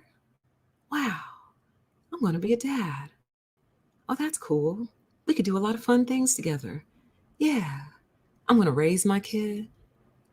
This is okay. This is all right. I wasn't ready for it, but I think it's going to be okay. That's not what happened, you guys. They don't look at it as a miracle. So if you don't remember anything else I've told you, remember this. Everyone doesn't view it as a miracle. Some people view it as a nightmare. Won't stop doing what actually brings the nightmare to life. Won't stop that. But when the nightmare finally comes true, that's when they go into this really demonic meltdown, truly. Like some of them go into straight depressions over it. It's the saddest thing. It's so sad. Imagine being a child whose father got depressed when they found out that they were going to be born. Your dad got depressed. Okay. So again, the logic is really it's a loop.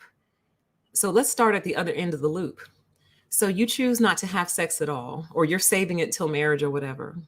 Well, then these men will tell you, well, good luck finding a man that's going to stay with you, or good luck finding a man who won't cheat on you. So basically they're saying, if you don't give it up, I'll cheat on you. So they're threatening you, basically. They're threatening you. If you don't have sex with me when I want it, I'll cheat on you. Okay. So then you become a sexually active woman. So automatically you're a whore. You know that, right? You're a whore. But then you become pregnant. Now, ideally, hopefully, all this is happening in the marriage. But you know what their idea with that is? If they're married and their wife gets pregnant and their wife doesn't feel like having sex, they feel authorized to cheat on her. They feel like there's nothing wrong with that. I've seen so many married men try to cheat when their wives were pregnant or right after she gave birth to the baby. And they feel completely justified, you guys. They don't feel an ounce of guilt, not 1 ounce. They feel like they have needs, their needs aren't getting met. So I'm going to go cheat to get my needs met until my wife can meet my needs again. That's how they feel. I wish y'all understood how deep it goes.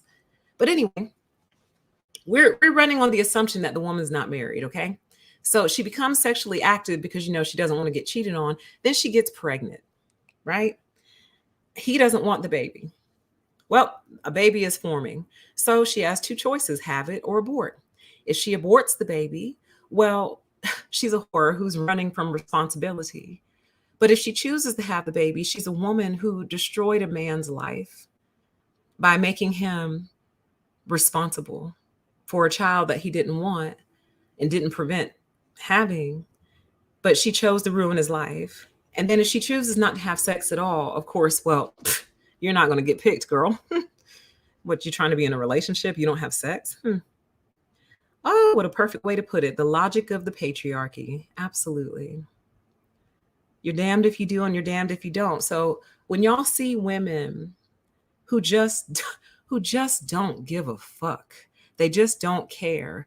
They dress how they want to, they act how they want to, they're all out. You would look at them and judge them. I see a woman who has just said, to hell with all of you guys. She doesn't live to satisfy any part of this because there is no satisfying any part of it. There is no satisfying any part of it. You could be what they consider perfect, and I promise you, you're still going to get cheated on. I can almost guarantee it. So there's no winning. So a lot of women just don't care anymore. And I don't blame you, girl. Like, listen, you have to live the life that you feel is appropriate for you.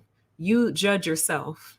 And if you judge it appropriate, great. If you judge it inappropriate, great. Because I'm telling you, you will never win with this crew. Never. You'll never win. You can be perfect. Don't drink, don't smoke, don't cuss. You clean up, you cook, breakfast, lunch, and dinner.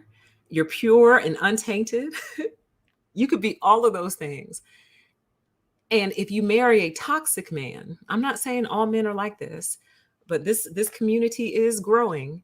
If you accidentally mess around and marry one of these, you will discover that all your perfection was for naught, darling, because the goalpost is always moving with this crew. Always, because they are baby gods. They think that they're gods. So a god can be a petty tyrant, can it not? You're a god. You can change the rules anytime you want to, I guess.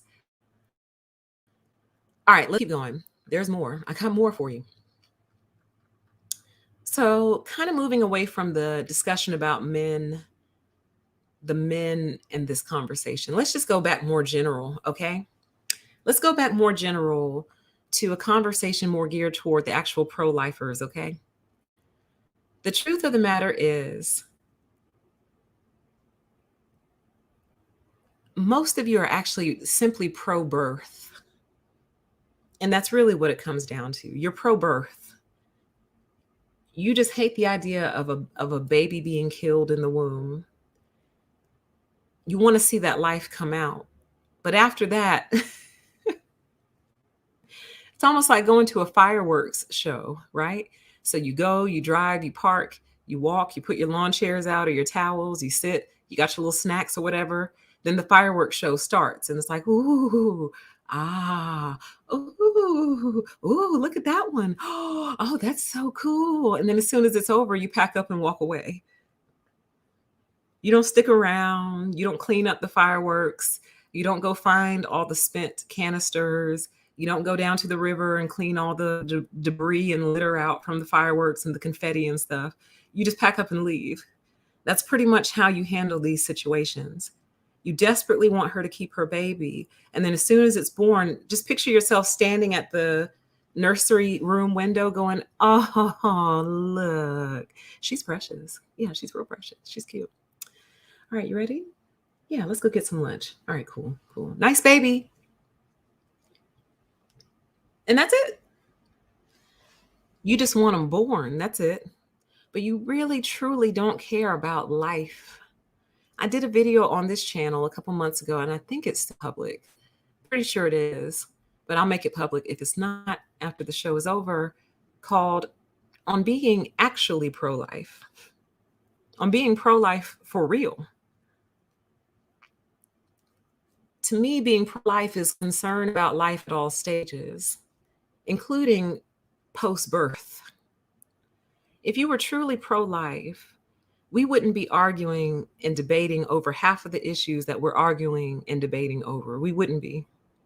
We would be dealing with much higher level issues, but we're still debating over things like healthcare and who has a right to it and who should pay for it, and should a medication cost $150 when it only costs 50 cents to make. We're still arguing about that. You know what I mean? We still got people out here in America with dirty drinking water. You know what I mean? And I just saw an article earlier today that said they found, I think, fuel. They found fuel in the drinking water on one of the military bases. Let me see if I can find it really quick. Welcome, everybody. Where did I put it? I didn't put it there, so I must have put it over here. Let's see. Nope, I don't know. Who knows where I put it? But pretty sure they found fuel in the drinking water on one of the military bases. Fuel in drinking water, military base. Oh yeah, it says military families can't use tap water at Pearl Harbor after fuel leaks into the system. Hawaii military families complain of chemical smell and an oily sheen in the tap water as jet fuel leaks into the supply. Okay? So it sounds like this just happened, but it's not my point. My point is, we are still a place that values money over life, period. Oh yeah, absolutely. Chat says most pro-lifers tend to be pro-war. Make that make sense. Exactly. We as a society tend to value money over life still. And unfortunately, the Republicans and the conservatives, in my opinion, tend to be more guilty of that. Now, I know you all know where I stand, or I hope you do know where I stand politically. I consider myself a political orphan because I'm truly disgusted by what I see out of both sides. And I have been for a long time. I don't think I've changed on that. The only thing that's truly changed recently is I feel like I'm seeing the Democrats through a different set of eyes, and it's actually really, really scary. But my feelings towards the failings of the Republican Party haven't changed, though. They haven't changed. And this is one of the issues, you know what I mean? Like I've said before, your empathy seems to leave you first. That seems to be the first thing to go on you, your empathy. And I want to know why that is when you're the party that claims to love God and Jesus. How can you claim to love God and Jesus, but your empathy deserts you immediately? Immediately. But that's not what we're here to talk about. I'm actually not here to rag on either party. I just know that the conservatives tend to feel more strongly about anti-abortion, but understand you feel so strongly about anti-abortion and you're insulated usually. You're usually in very nice communities, very safe communities. The people in your community every now and then wig out and do something really weird and crazy and violent. But by and large, you feel safe with your kid walking down the street to the neighbor's house. You would probably feel safe leaving your kid at the neighbor's house because you have that great of a relationship. Everybody's not living like that. The men in everyone's community are not stable, mentally and emotionally stable, you know? And like, you're asking a largely unprotected group of women to consent to giving birth to the children of wicked and evil men. And sometimes that pregnancy was consensual. A lot of times it was consensual, but please understand that a lot of times it's not. Okay? A lot of times it's not. You're trying to advocate for something that you have no idea the repercussions of what you're asking for. Look at the community now with the babies that are born that were barely wanted, just a mistake, just an accident, just a Friday night where we had a little bit too much fun. And that's all they are. Will never be loved. Look at the outcome of that. You can see the outcome of that right now. And you're asking for us then to usher in all the rest. That's so unfair. It's so wrong. You don't get it. You think everyone is living a life like you with wallpaper walls and a statue of the Christ on the mantelpiece. Don't get me started. Because it really is, it all boils down to a narcissistic outlook, which is everyone has to live life like I do. Everyone has to be like me. Everyone has to desire the same things that I desire. So believe it or not, there are people who will go out here, get together and have babies and never get married because they don't want to. They don't believe in marriage.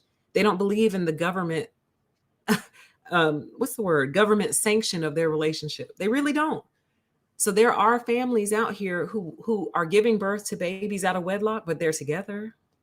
Now, how does that make you feel? Does that make your toes curl up and make you want to reach for your Bible? You cannot control everybody, which kind of brings me to another point that I have on my list. You have to regulate your own morality. And God is interested in all sins, not just abortion. It's so interesting to me how they honestly think that God is only interested in abortion and homosexuality. Like, God is not boring like that. God is not as boring as you are and simple and basic. That is so simple and so basic that you've chosen to hang your hat on and focus all your attention on homosexuality and abortion. And that's the reason God is mad. You really think God is mad at us because of those two things, huh? You really think that's it, don't you? It's interesting that you all have boiled God down to something so basic and so singular and so simple as you are. You're sitting here crying about abortions and homosexuality, but you're a landlord who just evicted a family with small children because they didn't pay rent on a house that you already own outright. You inherited your grandma's house, inherited your grandfather's house, fixed it up a little bit, cleaned it up, decided to rent it out. A family going through COVID fell a little bit short on their rent, and you couldn't wait to march down to the courtroom to evict them. Oh, but you don't believe in abortion and homosexuality, though. So do you think when God is looking down in that situation and looking at you, who's been blessed with more than one house, more than one, not just one house, you're not renting out a room in your house. You have a fully paid off house over here and a fully paid off house over there. You rented it out to a family, and it all was well until they fell on hard times. And as soon as they were late on their rent, you couldn't wait to march yourself down to the courtroom to evict them. But you don't believe in abortion, though. So the fact that you think that you're not going to burn in hell along with anyone else you think is a sinner is fascinating to me. And I find it very fascinating. I really do. I think it's beyond interesting. And it really illustrates and highlights the hypocrisy. You see what I mean? Or maybe you didn't evict them, but maybe you just kept going up on rent until they couldn't afford it anymore. So now this family that really needed stability in their life has to keep moving. Every couple of years, they got to move, because they can't afford the rent that you arbitrarily set. But you're not in favor of abortion, though. Save the babies, though. Save the children until they're born, living with their family and need somewhere to live, and we evict them and put them out on the street. Right? And you say, well, PT, I'm not a landlord, so that doesn't apply to me. Oh, okay, well, let's continue then. Let's move on. So then you work in the real estate industry in some way, because remember our conversation on group evil, right? And you help design the rules that make it impossible for that same family that you just evicted to simply go buy a house. You make it damn near impossible. It's like a casino game. It's like a video game. You have to have all your players right. You have to have the right amount of tokens. You have to be on the right road, find the mystery door, knock twice, step back. You know what I'm saying? You got to fight. You got to fight. What do they call it? The boss.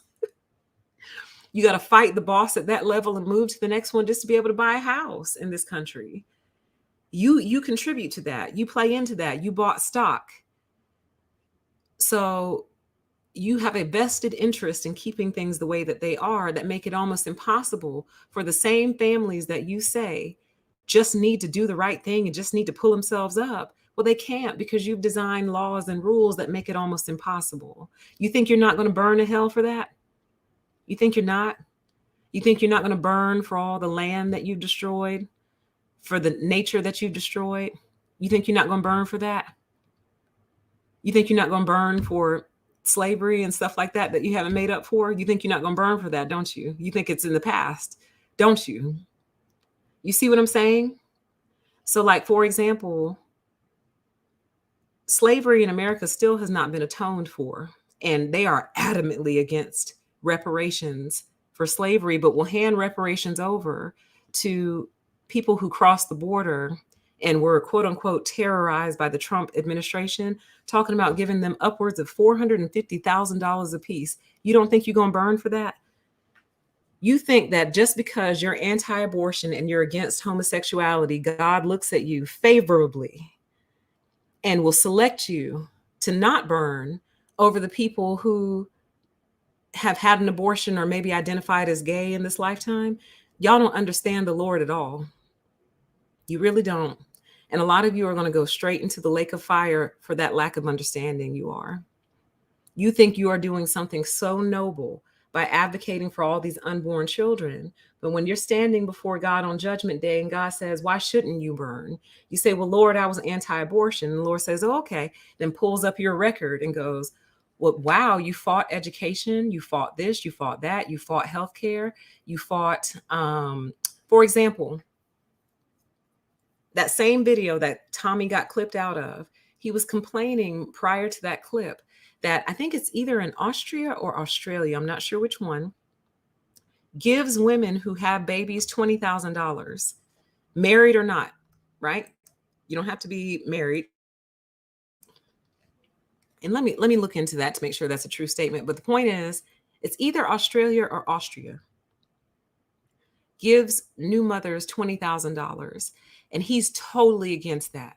He's like, why would you give them money? Why would you give them money? Blah, blah, blah, blah. Oh, I don't know. So the baby doesn't starve to death, so she can buy diapers, food, have somewhere to live, so she's not living on the street. So she's just a little bit safer. So she can, I don't know, successfully raise the next generation of people who are going to be citizens in your country.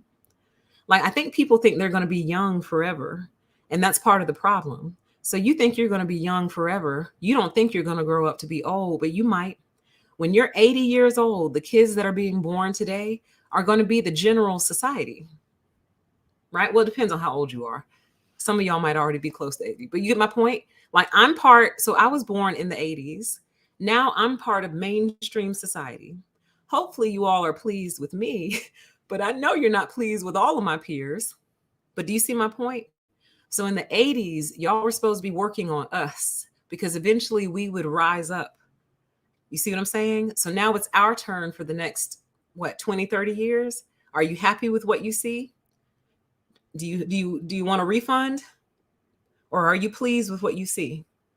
So my point is, like, dang, I lost my train of thought. Oh, well. I was going somewhere with that too. I was on a roll. I was really on a roll. Oh, well. My point is, we will each be held accountable for our individual sins. We will. The Lord will be looking at you. If abortion is something God truly frowns upon, then the Lord will just be looking at you individually. Did you have an abortion? Did you get one? Did you perform one? That's what the Lord is going to be looking at. Not did you advocate for all the unborn babies and then refuse to help them after? How many children did you foster? How many kids did you adopt? You know, how many single moms did you stop at the abortion clinic and say, look, come live with us. Come live with us for a year, 2 years, you and your baby. We'll help you. We'll get you on your feet. You know what I mean? And then when you're ready, we'll get you a little apartment. We'll help you with that. Nope. Y'all don't want that. You love to see women suffer.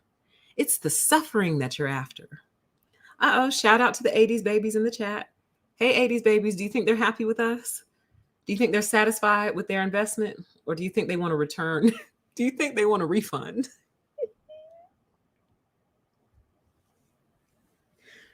Where was I going with that thought, y'all? Dang, I was going somewhere with that. And I just cannot. I'm going to be so mad listening to the playback because I'll know exactly where I was going when I'm watching the playback. And I forgot. So they want a refund. Anyway, let's move on. Your sins will be judged individually. And God is not just sitting up there with a list on who had abortions, who was homosexual. You think that's it? God is looking at justice overall. Justice overall. I was debating with somebody somewhere in these internet streets the other day about landlords. And I basically told them that landlords greatly contribute to the poverty of society. And this evil, wicked person was retorting back saying, it's not my fault you can't afford to live here. See how arrogant they are? And I said, but what if I was? When you let me live there, I could afford it based on my job. You looked at my job, you looked at my pay stubs, and you said, this is acceptable income for you to live here, which, by the way, let me thumbtack that. But I have a theory on how we can fix all of this. But anyway, it was fine when it was all good just a week ago. But then you decide to go up on the rent for no reason. You just feel like it. And now I can't afford it anymore. And their position is, it's not my fault you can't afford to live here. That's how arrogant most of these landlords are. They're pure evil. They're evil people. They truly are. And this person was like, why shouldn't I be able to get the highest dollar amount that somebody will pay? And I said, because you don't actually need it. It's not contributing to anything. And here's the other thing, you guys. Most of these houses that these people are renting out are paid off. A lot of them are. Now, one way I feel like we can solve this problem, this is an aside, but I have to say it now. One way that we can solve this problem is by making it to where you cannot rent out a house unless it's paid off. That's number one. So you can't have a mortgage on the same house you're renting out. That makes no sense at all. No sense at all. Like you don't even know if you're going to be able to keep the house. So how are you renting out something that's truly not yours? You can't do that. I would make that against the law. The house itself has to be paid off first. Then you can rent it out. That's number one. But here's how you resolve this rent crisis. I feel like, you guys, like, you know what? Never mind. Well, I'll say it because I already brought it up. Basically, the way I think it should be approached is this. They set the rent. You show up. You just give them your information and you just say, yeah, I can pay it. And you either can or you can't, basically. But all this running of the credit, running of your job, running this, running that, it's just a way to keep people out of housing is all. It's a way to keep people out of housing. So to me, either you can pay it or you can't. Because whether you have a job or not, that's still a true statement. You might have a job today and this time next year, you might not. So what you could do today, you may not be able to do tomorrow. So basically, it's just like you're almost kind of buying it in a way. If that, why did I go off on this tangent? Let's talk about this another day because I'm confusing myself a little bit, but I know what I'm trying to say. So let's move on. Let's get back on topic, okay? Now, let's move on to another issue that is certain to happen. This whole abortion as an industry will simply move to a black market. So a black market where both mothers and children will die. Okay? People will start performing abortions in their living rooms. Wouldn't be surprised to see some sort of TikTok abortion.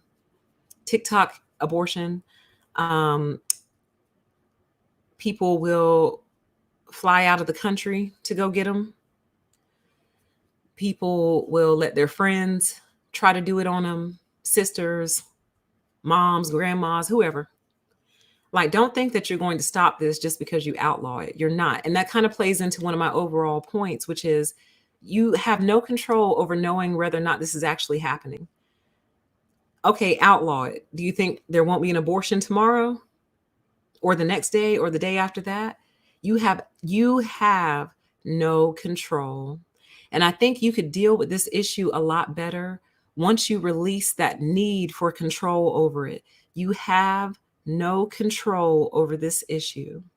No control. And if you truly had faith, you would know that if God wants a child to be born, that child is going to be born, period.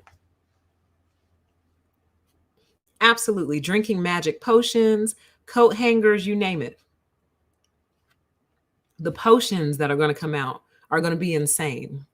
But aren't there, well, no, because I don't want to make it sound like I'm trying to teach you guys how to make concoctions. But what I was going to say was, didn't ancient cultures use different remedies to handle stuff like that? The witch doctor or whomever would just get a potion, get that little branch or whatever, mix it down. Hey, drink this. You think that won't be going on? You're insane. Like, if a person doesn't want to be pregnant, I promise you they're going to make themselves not pregnant. And you won't have any idea it's going on. You won't have a clue. You'll go home the day they overturn Roe versus Wade, which I think they will, guys, because they're trolling us right now. They have to keep our emotions high at all times. Okay? Our emotions have to be through the roof at all times regarding some issues. So they're trolling us right now. So they're absolutely going to overturn it just to give you something to fight about for the next year. So when they overturn Roe versus Wade, you'll go home, celebrate. You'll be all teary-eyed. You'll be crying for all the babies that you think you saved.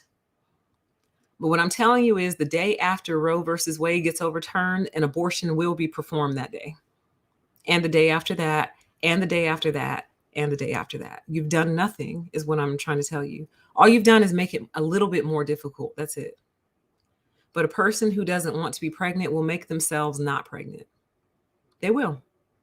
They'll do anything to make it go away. And there's nothing you can do to change that. Absolutely nothing.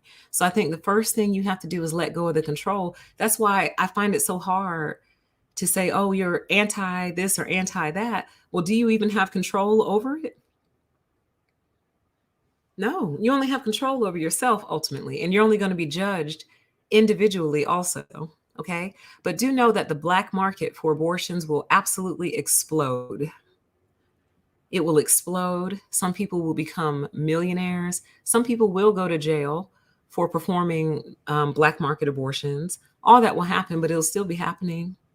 Someone will discover some accidental remedy. So, for example, and I believe this is true, but I need to verify this. I believe when you're pregnant, you're not supposed to like get your feet massaged, right?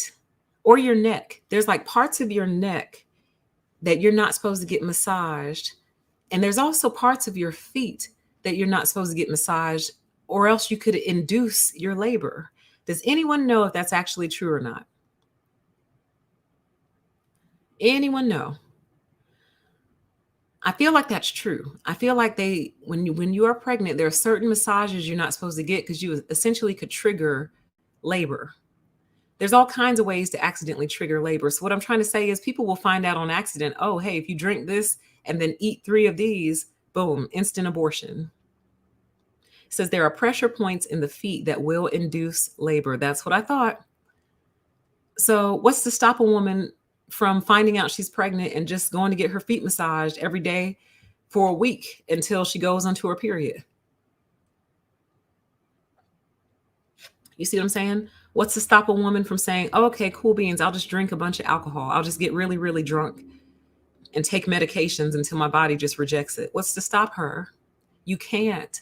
That's why I said our sins will be judged individually. We will be judged individually, and we will be judged by the levels of justice that we showed one another, the levels of mercy we showed one another, what kinds of sins we created and the outcomes, or what kinds of sins we committed and the outcomes, the wide variety of them. Like some of you are going to burn simply because you wasted all God's resources. Some of you were given gifts on top of gifts on top of gifts, and you refused to use any of them. You're lazy. You're fundamentally lazy. And that enrages the Lord so that you'll probably get tossed into the lake of fire for being lazy as hell. But you didn't believe in abortion, though.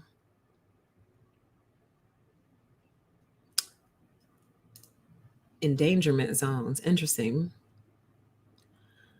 So, do you see what I mean, though? Like, we're going to get judged on a wide variety of issues, you guys. So, my recommendation to you is to work out your own salvation and figure out the ways that you're falling short so you can fix those. So, when you're judged, you will have at least tried to fix your sins. You see what I'm saying? No, we shouldn't contribute. And I know that one of their arguments is quite simply they don't want their taxpayer dollars funding abortion. And I mean, okay, like if I had to concede on any point, if I had to concede on any point, it would be okay, fine. Take the federal tax dollars away. Fine. Okay, fine. So then that way you feel like you're not funding it. Fine. I'll concede on that. But other than that, you got to work out your own individual salvation. And also, chat says it's very difficult to kill a human being that's destined to live. Absolutely. Absolutely. I promise you, if that baby is meant to be here, nothing can stop it from being born. She can make an appointment at the abortion clinic. She can get dressed for it and everything. And the Lord will cause a fender bender on the way there or make her car not work and her have no other way to get up there. And then she's got to go to work the next day, can't get any time off. You never know. You never know, actually, the many different ways that it can be prevented if that child is supposed to be here. Everything happens under the Lord's supervision. I think that's another thing people really struggle with, that concept that the Lord allows and disallows everything. Nothing happens without the Lord's consent. Nothing. And that is so hard to swallow because then you say, well, what about all the violence in the world and all the evil in the world and all this and all that? And my response to you is, do you think the Lord is not aware? You think God doesn't know that all that's going on? And I think the hardest thing to accept is that the Lord knows about it and hasn't acted on it yet, or acted on it in a way that we're satisfied with, or plans on acting on it at all. We don't know. So we want to think that God would never allow these things to happen, but we don't know why God allows or disallows certain things. We don't know. And here's the other thing, you guys. God allows things for a time. So something that we call evil, it very well is, or excuse me, it very well could be evil and probably is. And the Lord might just be allowing it for 100 years. Do you see what I mean? Or 200 years or 2 days. We don't know. We don't fully understand the mysteries of God. So we can't fully understand why God would allow all these abortions to be going on. You know what I mean? We don't know. We don't know. You have to work out your own salvation. Don't get an abortion if you don't believe in them. Okay? All right, let's keep it moving. Let's keep going. We got a little bit more. Let's see. We talked about that. We talked about that. Let's talk about where I feel like we're on our way to.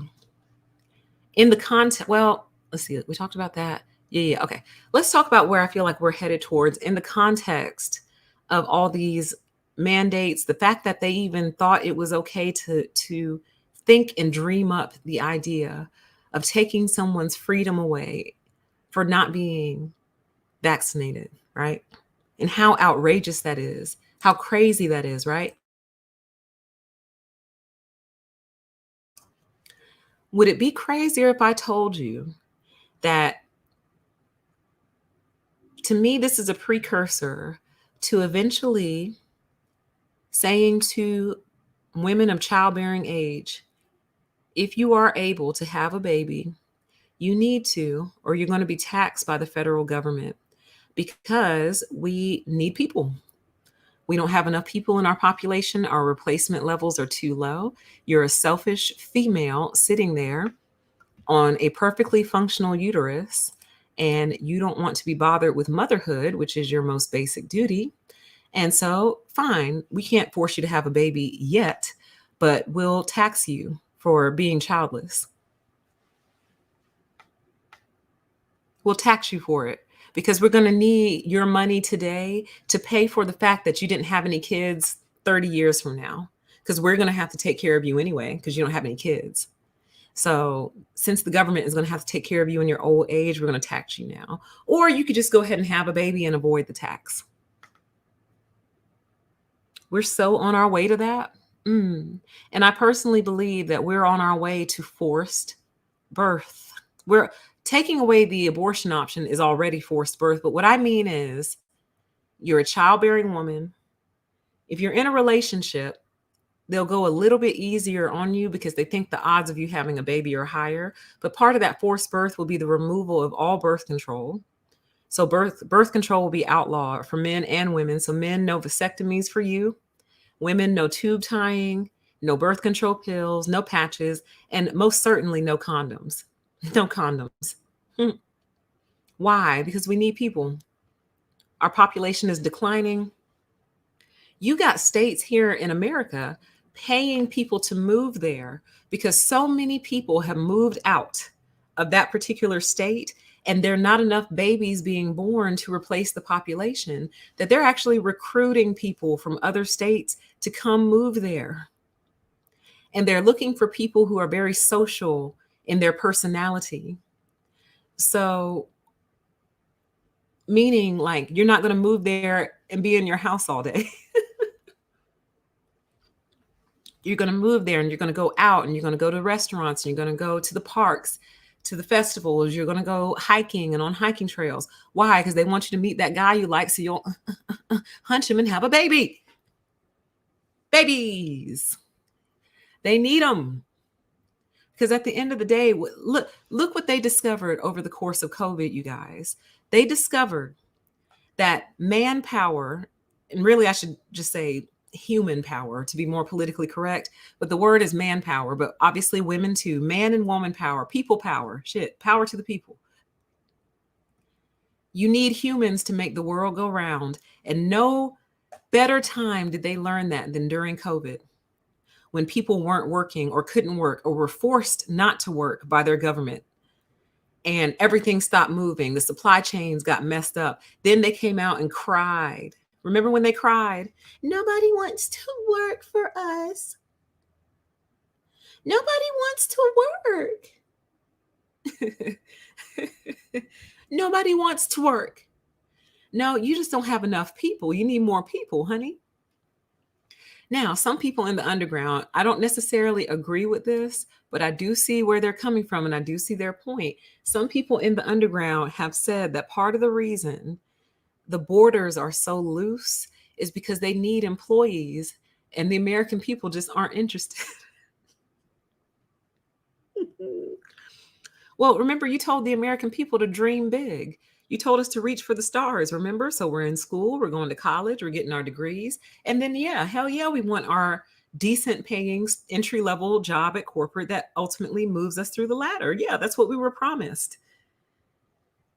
So, no, we're not going to be working these jobs. They go nowhere. Maybe if you made them go somewhere, more people would come work for you. But now they're even up to begging retirees, stay-at-home parents, and teenagers in certain cities to come donate, not donate without pay, but out of those 20 extra hours that you have a week, can you come work 4 hours at your local Wendy's or your local Walmart? Can you do that, please? They're basically calling people out of retirement for employees. So what's my point in saying all this? My point is, they need people so bad that they would pretty much do anything to ensure that they are here. That's what I'm trying to say. I know a lot of people, especially the underground, says they're actually trying to depopulate us. That's a different conversation for a different day. But I actually think it's different, you guys. It's the reverse because they need human beings. They always will. The ultra rich will never kill us all because they're not going to fold their own laundry. They're also not going to cook their own meals. And they're too lazy to design the robot that would do those things. Okay. So, and on top of that, on top of just them simply not liking to exert effort, They love to see us suffer. It makes them feel good about themselves. It makes them feel like they sit higher and sit above us. You see what I'm saying? Remember when we were talking about this is on a news break probably a year ago. I don't know how we even got on the topic, but we were talking about people in high rises. We were talking about the homeless camps that were starting to form around high rise buildings. And I was saying, who would want to look out and see that every day and just be okay with it or whatever? And someone in the chat said, oh, PTE, they love it. And I don't know if I asked them to say more or if they just expounded or what, but pretty much what they were saying was they love looking out of their 20-story window down on the homeless camp because it reminds them that they are up above them, that they're doing better than them, that they are better than them, that they've arrived in life. It's like they look down on the peons, they look down on the lower class and they like it. You know, you or I don't want to look out and see it, not because we're cold, but it's just like, dang, these people can't have houses. Like, really? All this land? Like, when I drive around where I live, I'm like, there is still so much land that hasn't been built on, which is good. I'm not an advocate for destroying every tree that we have. I'm just always stunned that just when you think, you know, you figured out how big the world is, there's another 30 acres of land that haven't been built on, which I have such a far out theory, you guys. My theories, man, that's something for another show on this channel because it's totally ridiculous. And I know it's not true. It's just something I think is true. But basically, I think new land masses pop up all the time. We'll talk about that another day, different show. But I'm like, that wasn't over there. Come on, guys. That wasn't over there last year. That land wasn't over there. And now all of a sudden there's 30 acres over there. Where y'all gotten 30 acres from? I just think land is just like randomly surfacing. Don't get me started. Different show, okay? Different show. Yeah, absolutely. They do have enough land to where nobody should be homeless at all. Like literally, they could take those little sheds that they sell at Home Depot and Lowe's and convert them into tiny houses. I know y'all have seen them. They usually have them out in the parking lots, and they're meant to be storage sheds, or you can make them whatever you want, chicken coop, whatever. But they are the perfect little size to be converted into a tiny house for someone. I mean, why not? I think it should be to the point where the only people who are homeless are people who want to be homeless.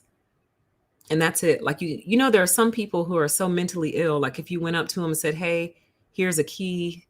This little house is yours. You don't have to pay for it. It's yours as long as you want it. They would basically tell you to go away. They would bark at you. They would hiss at you and tell you to go away.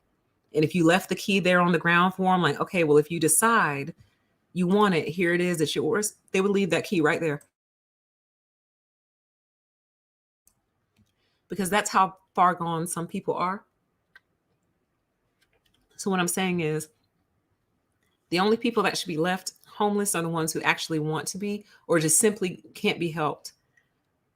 Like you can't force them. You can't like wrestle somebody and force them into a house. You know what I mean?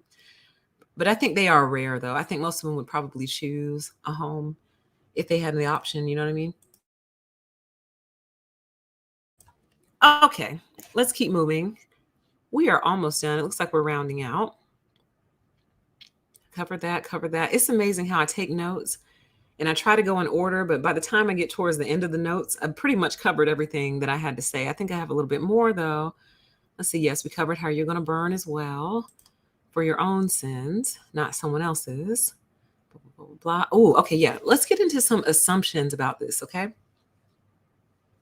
So I think people who tend to be strongly anti-abortion are operating off of several assumptions that are simply not true. Okay. One of the first assumptions I think that they are operating off of is the assumption that everyone has the same value system as you, meaning everyone loves babies and children like you do. Everyone wants family. Everyone wants family values and wants to be married in a 2-parent household. And everyone wants that. Like, and in your mind, you would say, well, who wouldn't want that? That's great. Like, that's wholesome. That's pure. That's everything that we're working for. And all I can tell you is, believe it or not, some people just don't. They just don't. and no amount of convincing could make them see it your way. So you assume everyone has the same value system as you, and they do not. And they make decisions accordingly, you see? So that's the first assumption where you're falling short. You think everyone has the same values that you do or should. And the unfortunate reality is they don't. And I really think there's only one set of values that we can all agree on, which are essentially to leave each other alone, basically. So I won't harm you. You don't harm me. I won't steal from you. You don't steal from me. You see what I'm saying? Like, basically, honoring the human is the only value that we can really agree upon. And they would say, well, that's what we're trying to do, PTE. We're trying to honor the human in the world. I'm talking about the humans that are here, okay? You don't honor the humans that are here. You barely honor each other. So why are you trying to bring more people to the earth for you to just disrespect and ignore and dismiss and disregard? You see what I mean? Like, there's no love planned. Love is not the plan. But anyway, the next assumption, and I think this is a major assumption, is that everyone will make better choices when they suddenly have no choice. So I've seen a lot of people saying when abortion is no longer available to women, maybe they'll think twice about who they're sleeping with and who they get pregnant by, which is an assumption all by itself. But we'll get there either another day or later in the stream. You're making the assumption that when that option is removed, suddenly everyone will regulate their sexuality. And I'm here to tell you that that's not true. They're going to continue to have sex. They're going to continue to get pregnant with babies that they don't want and continue to look for ways to make that no longer true. So you think that by boxing them into a corner, you got them and they'll automatically default to good behavior. But if we've learned nothing else, we've learned that humans simply just don't default to good behavior for some reason. The default is not always good behavior. They tend to default to evil. I don't know why that is. I do think it's one of the things the Lord spends all of the Lord's time thinking about and meditating on. Like, why do they default to evil? Why is that? When good is so good. You know what I mean? When truly, at the end of the day, most people, even though they may not realize it, they value peace, safety, security, happiness. But they default to evil and they choose evil anyway. Why is that? But anyway, you think that when you remove abortion, people will suddenly go, oh, well, I guess I'll just wait till marriage. That's so cute. It's real cute. It is. It's sweet. It's kind of naive, though. They're still going to have sex. They're still going to get pregnant with babies that weren't wanted. Okay? Period. That's just what it is. So you'll quickly find that your checkmate didn't work. Kind of like how they tried to checkmate us regarding these vaccines. It didn't work. It blew up in their face. They thought, and they claim it worked to some degree, that by mandating them, people would go out and get them. And some people did. But a lot of people said, you can mandate them, not mandate them. You can arrest me. You can do whatever you want. The answer is no. And they quickly learned that people don't always, quote unquote, make, quote unquote, better choices when they have no choice. They learned that real fast. Most people don't respond to threats very well anyway. They don't. So what you will find is an uptick in at-home abortions, basically. An uptick. And some of your kids and nieces and nephews and all that will be affected by that as well. Mandy will try to perform an at-home abortion and hurt herself really bad. Then you have to go to the hospital and say, why did you do, what happened? And she will have to tell you she was pregnant and tried to get rid of the baby. It's going to happen. It's coming. It's coming to you 100%, because you think you're immune from this stuff. You think that this couldn't possibly happen to you. You think you're immune from it. Look at the girls who were on the gymnastics team who had that coach who ultimately ended up killing himself before he went on trial. What was his name? Larry Nassar. So what if you have a good girl, a sweet girl who you put in gymnastics, you leave because you go run errands while she's doing her gymnastic stuff or whatever, and she's being abused by her coach behind the scenes, but she never said anything to you because A, she probably thought she wouldn't be believed, but B, it's so unbelievable that she just didn't know what to say, kind of in shock, stunned. You know what I mean? Then she also didn't want to mess up her gymnastics career, you know what I mean? Because he's an award-winning coach. So all of these factors are going on in your young daughter's head, who's being abused behind the scenes. And then she falls pregnant by that creep. You don't want her to have the option to not give birth to a rapist's baby. You don't want her to not have that option, a creep. See, I think when people think of rape, they think of being snatched behind an alleyway in the middle of the night where you shouldn't have been anyway, right? Because women aren't allowed to go out after dark. Getting snatched and violently, taken advantage of in a back alley somewhere. That's not how all rapes go down. Some of them go down in the back of the gym while mom went to run errands during her daughter's gymnastics practice. That's when some of this stuff is happening. See, the assumptions that you make about life are going to get you killed ultimately, but that's a different show. Your assumptions are greatly limiting your understanding. You just assume that every woman who gets an abortion is just a hoe who's out here sleeping with all these different men and then wants to wipe away her bad decisions. That is what you believe. And that is why you want to take this away so bad. Yeah, coming to an ER near you. Absolutely. Absolutely coming to an ER near you. You better believe it. Okay. So it is weird, right? So the chat says weird that this is happening in the midst of what appears to be mass sterilization via haircut. Right. So that's why I'm like, what is their end game here? What is the end game? Are they trying to force the birth of this new generation and kind of eliminate the old one?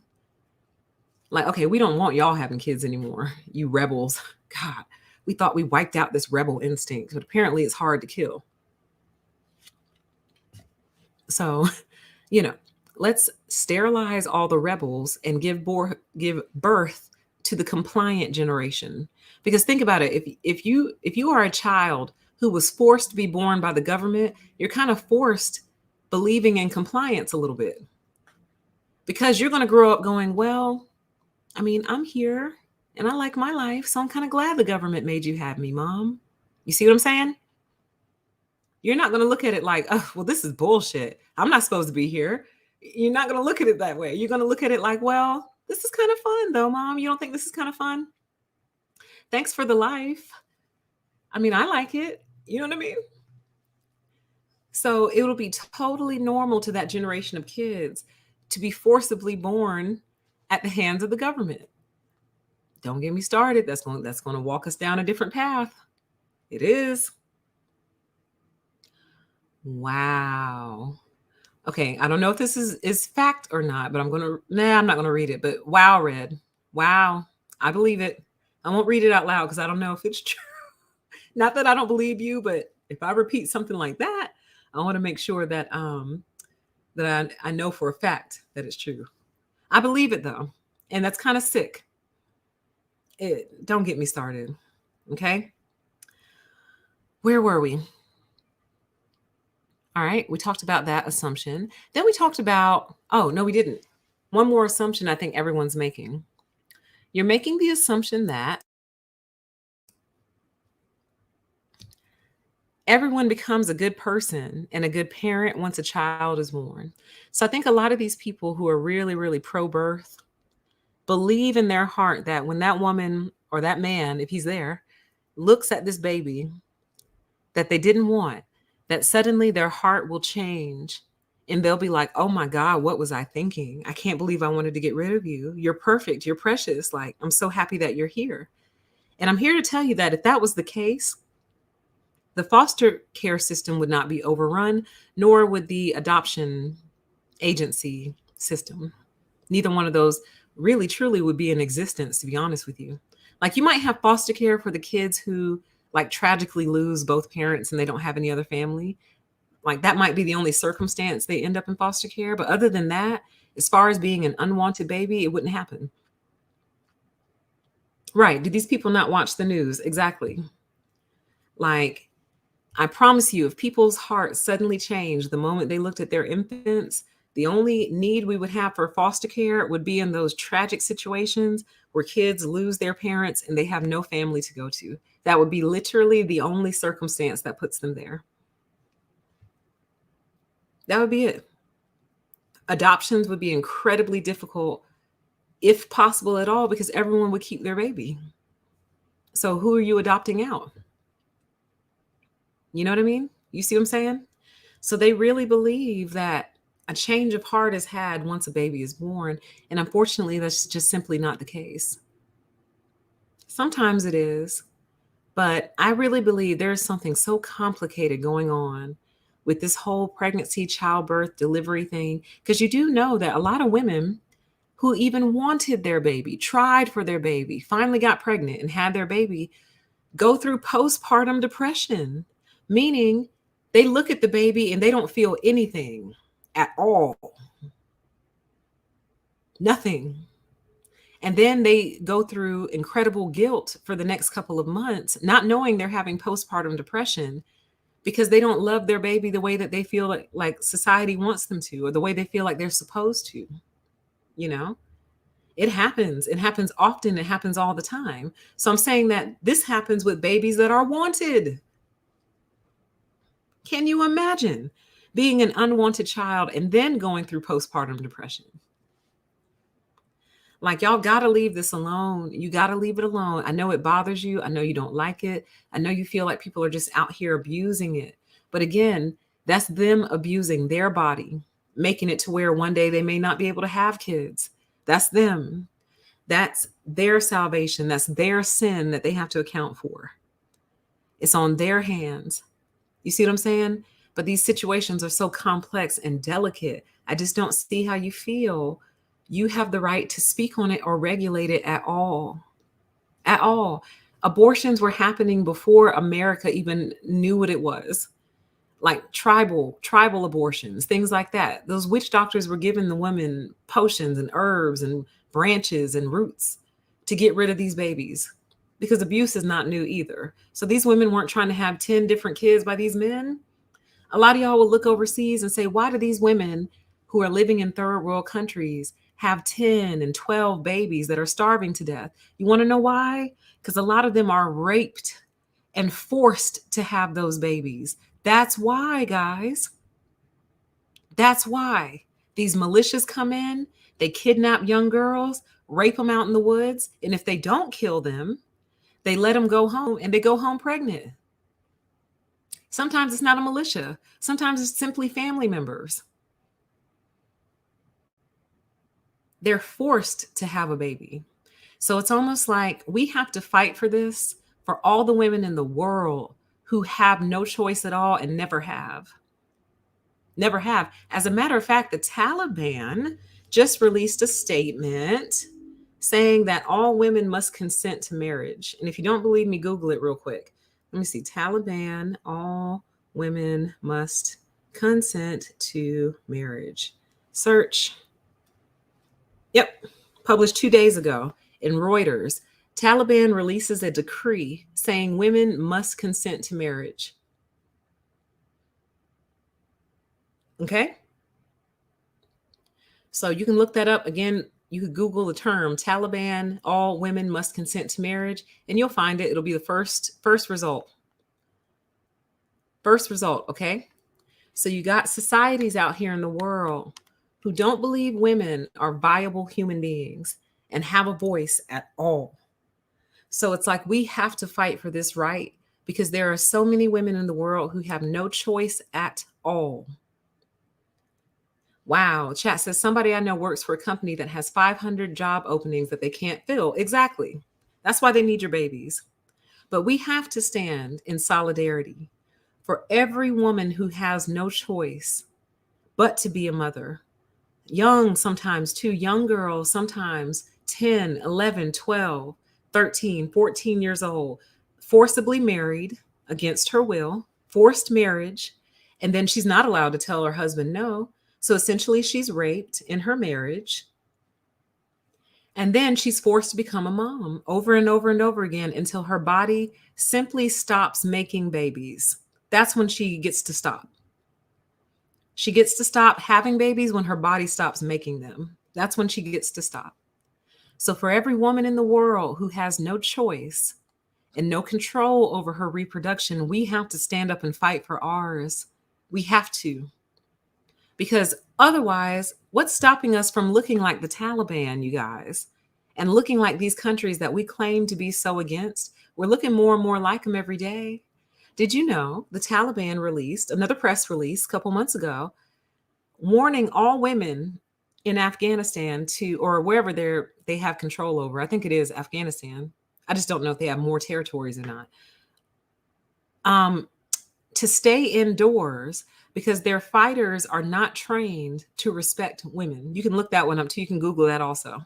Taliban fighters not trained to respect women. So, wow. So, women are being told over there that you need to stay inside because our military forces are not trained to respect you.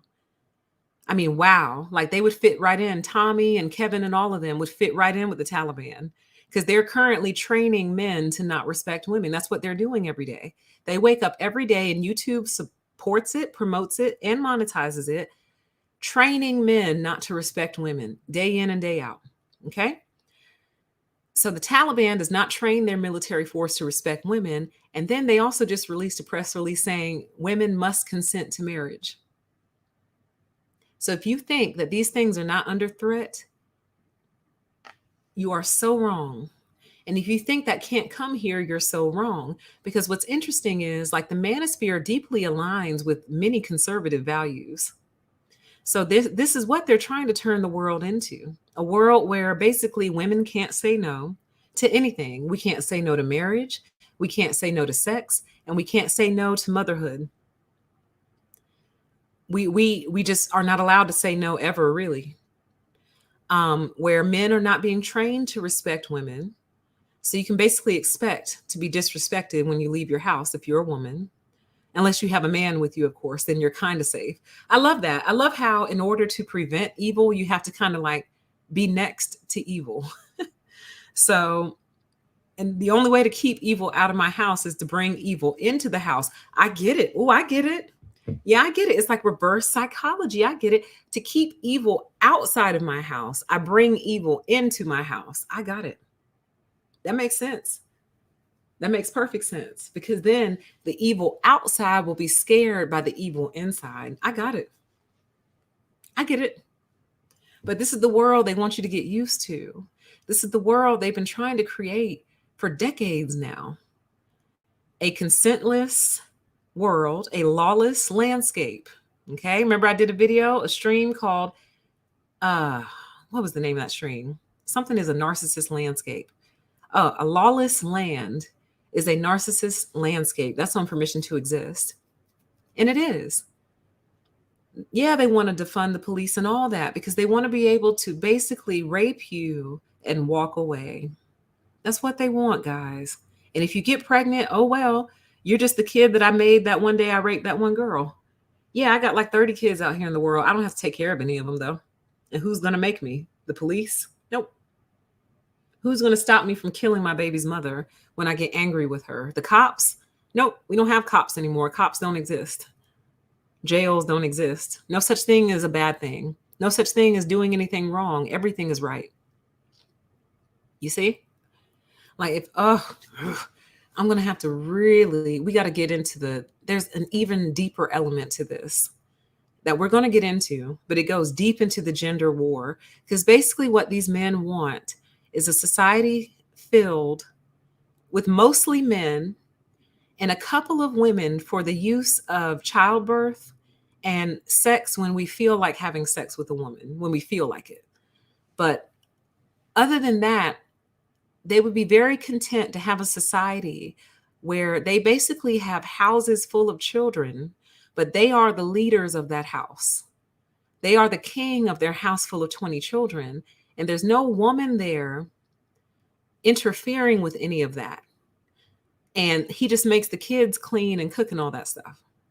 We'll get into it another day. I just have to figure out what I'm going to title that stream because it is so deep and so complex. I almost can't even put it into words. But it's basically a fantasy land where women don't exist, but kids do though. You understand? All right. Hold, please.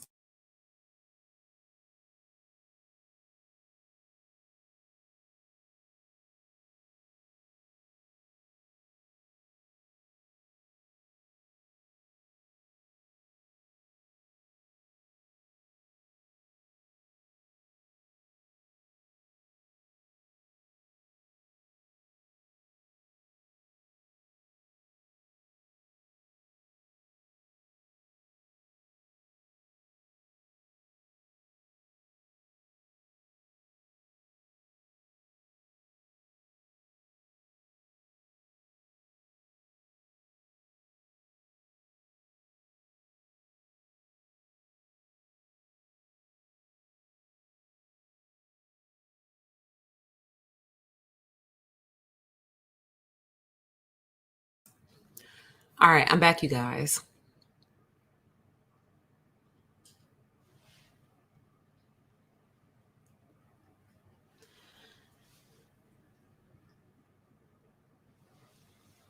Yeah, see, so the chat says Afghanistan's Taliban government on Friday released a decree on women's rights, which said women should not be considered property and must consent to marriage. But then it turns around, it says Taliban decree released, I don't want to mispronounce the name, rules governing marriage and property for women. Women should not be forced into marriage, and widows should have share in their late husband's property. So which one is true, though?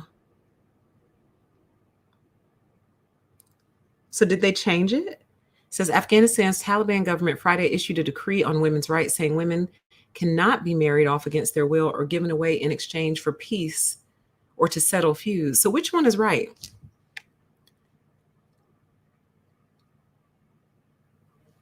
It's so confusing. We'll have to take a look at that to see, like, are they saying women have to be or must consent to marriage or don't have to? So we'll get into that another day, okay? Thank you for pulling those out, though. So let's wrap out. Let's round out our conversation, okay? Welcome to everyone in the chat. I thank you all so much for joining. I think it's been a good chat, a long time coming. So going forward, I do believe they are going to overturn Roe versus Wade. I do. For several reasons. One, currently society is being rearranged into total compliance over everything, and they're trying to get you used to the idea that your body is not yours anyway. So the Democrats are already on board with all mandatory injections and things like that. And then once they pass Roe versus Wade, overturn Roe v. Wade, that covers everyone. So now everyone, in one way or another, their body is not theirs, basically. The government's trying to get you accustomed to the idea that you really don't have any say-so over what happens to you. I mean, you kind of do, but ultimately, you belong to us. So I think this is part of it. You take shots when we tell you to. You give birth when we tell you to. You will, or you will face consequences. That's the spirit that they're in right now. So I really do think all of this is part of it. But also, and I really do believe this and feel this in my heart of hearts, y'all, they're trolling us. They know that this gets us upset. They know that this is a hot button issue. They know this is going to cause fighting and infighting and divisiveness and lots of activity everywhere. They know that. So this is part of how they troll us. So if they don't overturn it, you can look forward to in like another year or two them threatening to overturn it. Okay? Because it's what keeps us fighting and keeps us riled up and keeps us going, right? But like I said on the news break, and I'll say it here, I do secretly hope that they are successful, and here's why. Because it's time to move on to other issues, okay? Like right now, this is your total identity. You have made your whole identity anti-abortion. And there's so much more in life, so many other things in life that we need to fix and we need to focus on. Abortion falls very low on that list, you guys. It really does. Like abortion is something we talk about once we've solved all the other societal issues, or at least come up with a good plan for them. But guess what? If you solve the other societal issues, the abortion rates will probably go down. They probably will. When people feel like they have hope and feel like they have a future, when people have options, when people have money, they tend, and do hear the tend, they tend to make better decisions. They tend to live lives like yours. When people have hope, their life turns out way different. So they may not feel such a desperate need to search for sex and attention when they're getting attention and fulfillment in other ways. You see what I mean? So their psychological need for attention and love is being fulfilled in a different way. So they don't seek it out sexually, so they don't get pregnant young and have babies they didn't want. They're able to wait. Oh, here, hell, hey, hi, here's an idea.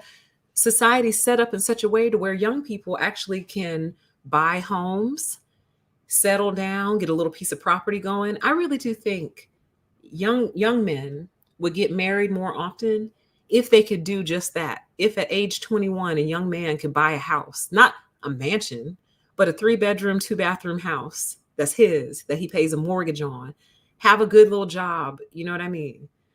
And feel like his life is secure, he may not be such a hoe himself, because he might actually feel like, okay, I can do this. I can provide for a family.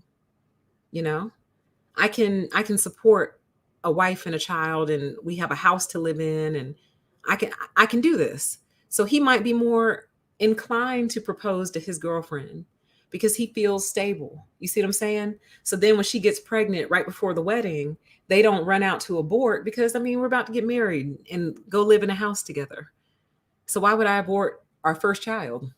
You see what I mean? Versus, hell, you living with your mom and I'm living in this apartment that's getting ready to go up on rent. So do we really need to be bringing a baby? Why am I getting pregnant by a guy who lives with his mom? But anyway, my point is, y'all getting ready to go up on rent though. So can we even afford to have a child when we can't even afford to live here? But y'all don't want to fix those issues, you see? So I feel like if you can fix the issues that make people feel desperate enough to abort their own child, maybe you'll have fewer abortions, but you don't even have an accurate head count. For all we know, there might be 16 abortions a year, you guys. Maybe 20. Maybe 20 abortions a year nationwide, and they're like losing their shit over it. Like, stop. Like, what numbers are you citing? Does Planned Parenthood release these numbers all the time? They might, and if they do, okay. But they never tell us where they get these numbers from, actually. So anyway,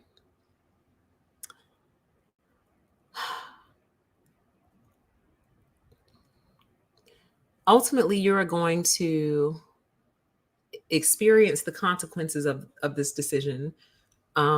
It's a fatally flawed plan. It's all based on the fact that you simply want to be right. You want to feel like you won. So my thing is, let them win. Go ahead. So we can then together experience all of these unwanted, unloved children. Fun, fun, fun, fun.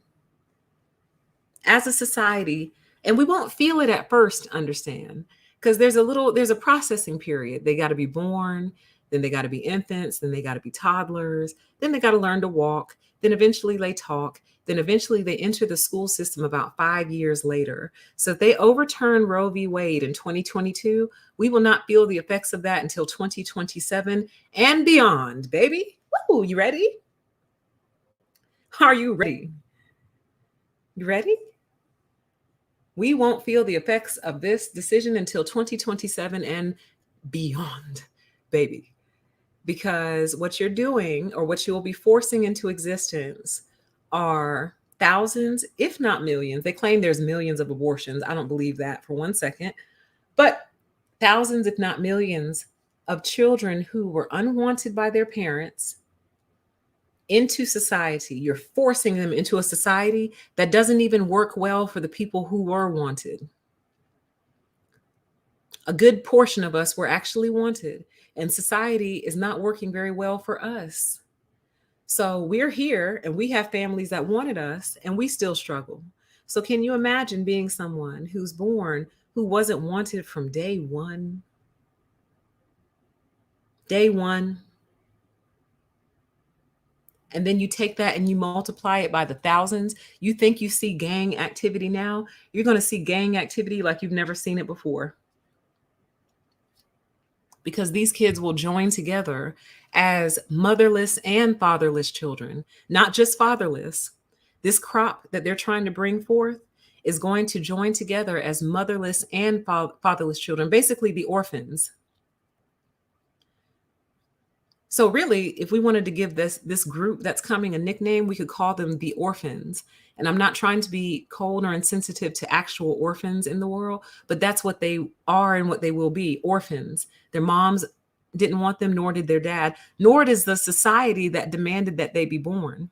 Because you would think if you're going to be born that way, when you come out, they can just take you from the hospital to this nice little, oh, that sounds so Germany. I was going to say this nice little facility.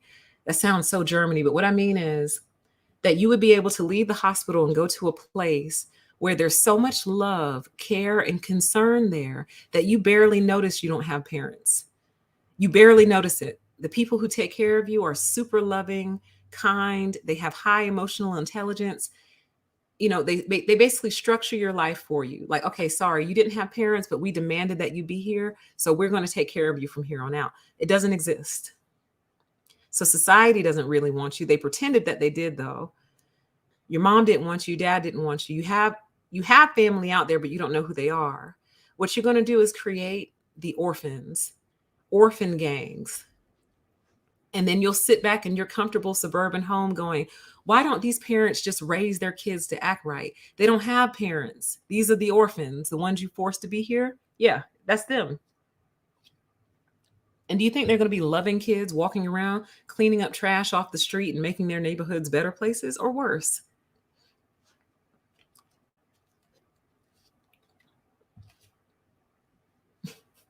Okay, so there's that. Next closing thought. And this is truly to the ladies. Ladies, I played you that clip for Tommy Sotomayor, from Tommy Sotomayor. Notice that there's more where that came from, or know that there's more where that came from. My highest urging to you would be to do everything in your power to not get pregnant unless you want to be. You've decided you want to be a mom. You decided that this is time and you want to be a mother. Other than that, ladies, I cannot urge you enough to prevent the pregnancy at all costs. Prevent it. Prevent it. Prevent it. Go on birth control. Force him to wear a condom. Or if it comes down to it, just be abstinent. If it comes down to it. Because we are living in a time where a good majority of men are not well. Yes, there's healthy men out there. There's safe men out there. But at this point, dang, somebody said it in the chat months ago, if not years ago. They said it so good. They basically said something to the effect of, if I see what is rare every day, it's no longer rare. Or if I have to work so hard to look for the exceptions to the rule, it is the rule, or something like that. I don't even remember what stream it was on. But basically, I think what they were basically saying is, if I have to go and search so hard for a good man, do they really exist? It was the essential premise of the point that they were trying to make. I remember that comment. I just don't remember how it was phrased.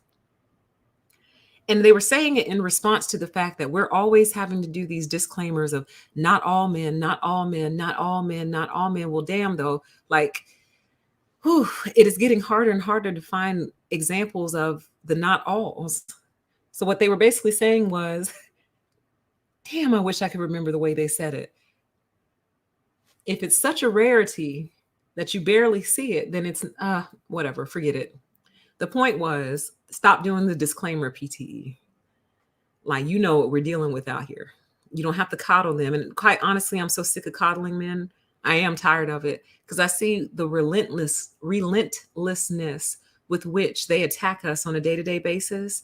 It's getting harder and harder for me to be like, not all, not all, not all, not all. Even though statistically, I know that's true. Statistically, I know it's true. But it's getting harder and harder to give that little buffer, because they certainly don't give us that buffer. They don't give us that buffer. When they go talking about us, they don't say, not all women, you guys. This particular group of women, or these women, they don't give us the benefit of the doubt. So why should I give it to them?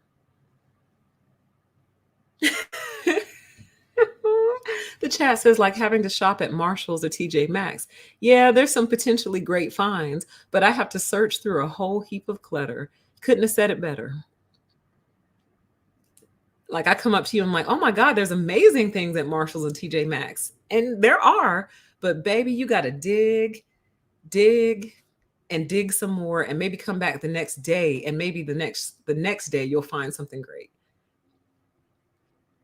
Okay. But I say it and I'll say it again. You must avoid pregnancy at all costs until you are 100% prepared to be a mom. Just make the assumption if I have sex, I'm going to get pregnant, period. Just make that assumption and think about, is this the man you really want to be pregnant by? Men, you are in a one-way out situation. You really are. So your choice ends pretty much the minute that you choose to have sex. It really does. Like for women, it's equally as risky, but yeah, we do have a way out. We do. You don't. And the knowledge of that should be enough to give you pause. But I know I'm not going to make any headway there. I'm not. The corruption is too deep. The entitlement is too deep. The indoctrination and the brainwashing is too deep. So I know I'm never going to convince the men to stop getting women pregnant who they don't want to be pregnant. But again, what I would tell my son is, have fun, son. Tonight's the night you could become a father. So to all the men listening, have fun, son. Tonight is the night you could become a father. And don't be a cowardly punk ass bitch when you do. Man up. Because yeah, you did have an option to prevent it all. You could have prevented everything. I'll pose the same question here that I posed at the start of the show. Can a man go his whole life without becoming a father? If so, why? If not, why not? So you are in the one-way out situation. You know what would be interesting though? It would be interesting to see what happened or what would have happened if men were the ones who could actually get pregnant. Like, would they abort their babies in droves? Would they have their babies, or would they just stop having sex altogether? It would be so fascinating, but obviously that's an experiment we can't run. We'll never be able to run that experiment. But I'm curious, like, if it were reversed and women were the ones who impregnate, would men get rid of their babies in droves? Would they stop having sex, or would they just have them and raise them? I really don't know. I really, really don't know. Says they would like to have 300 days of leave and abort when they don't want them. Right. God, so sad. What a sad conversation. Let's see here. Y'all, I think that actually might be just about it. I think I actually got through pretty much all of my thoughts. Like, it looks like they're going to try to overturn Roe v. Wade. I think they'll be successful because they need to be able to troll us for the next couple of years.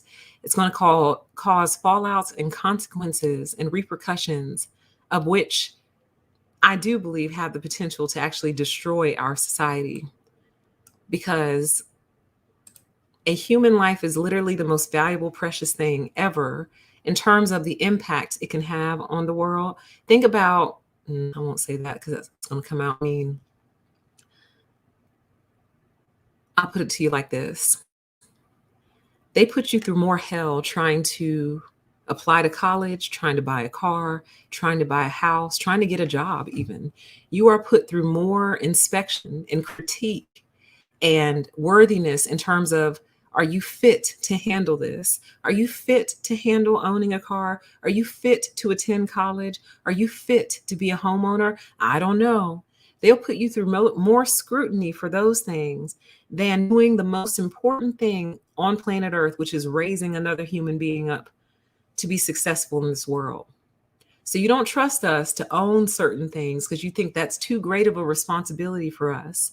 But you trust us to own, raise, and take care of a whole life, a whole human life, a whole life, you guys.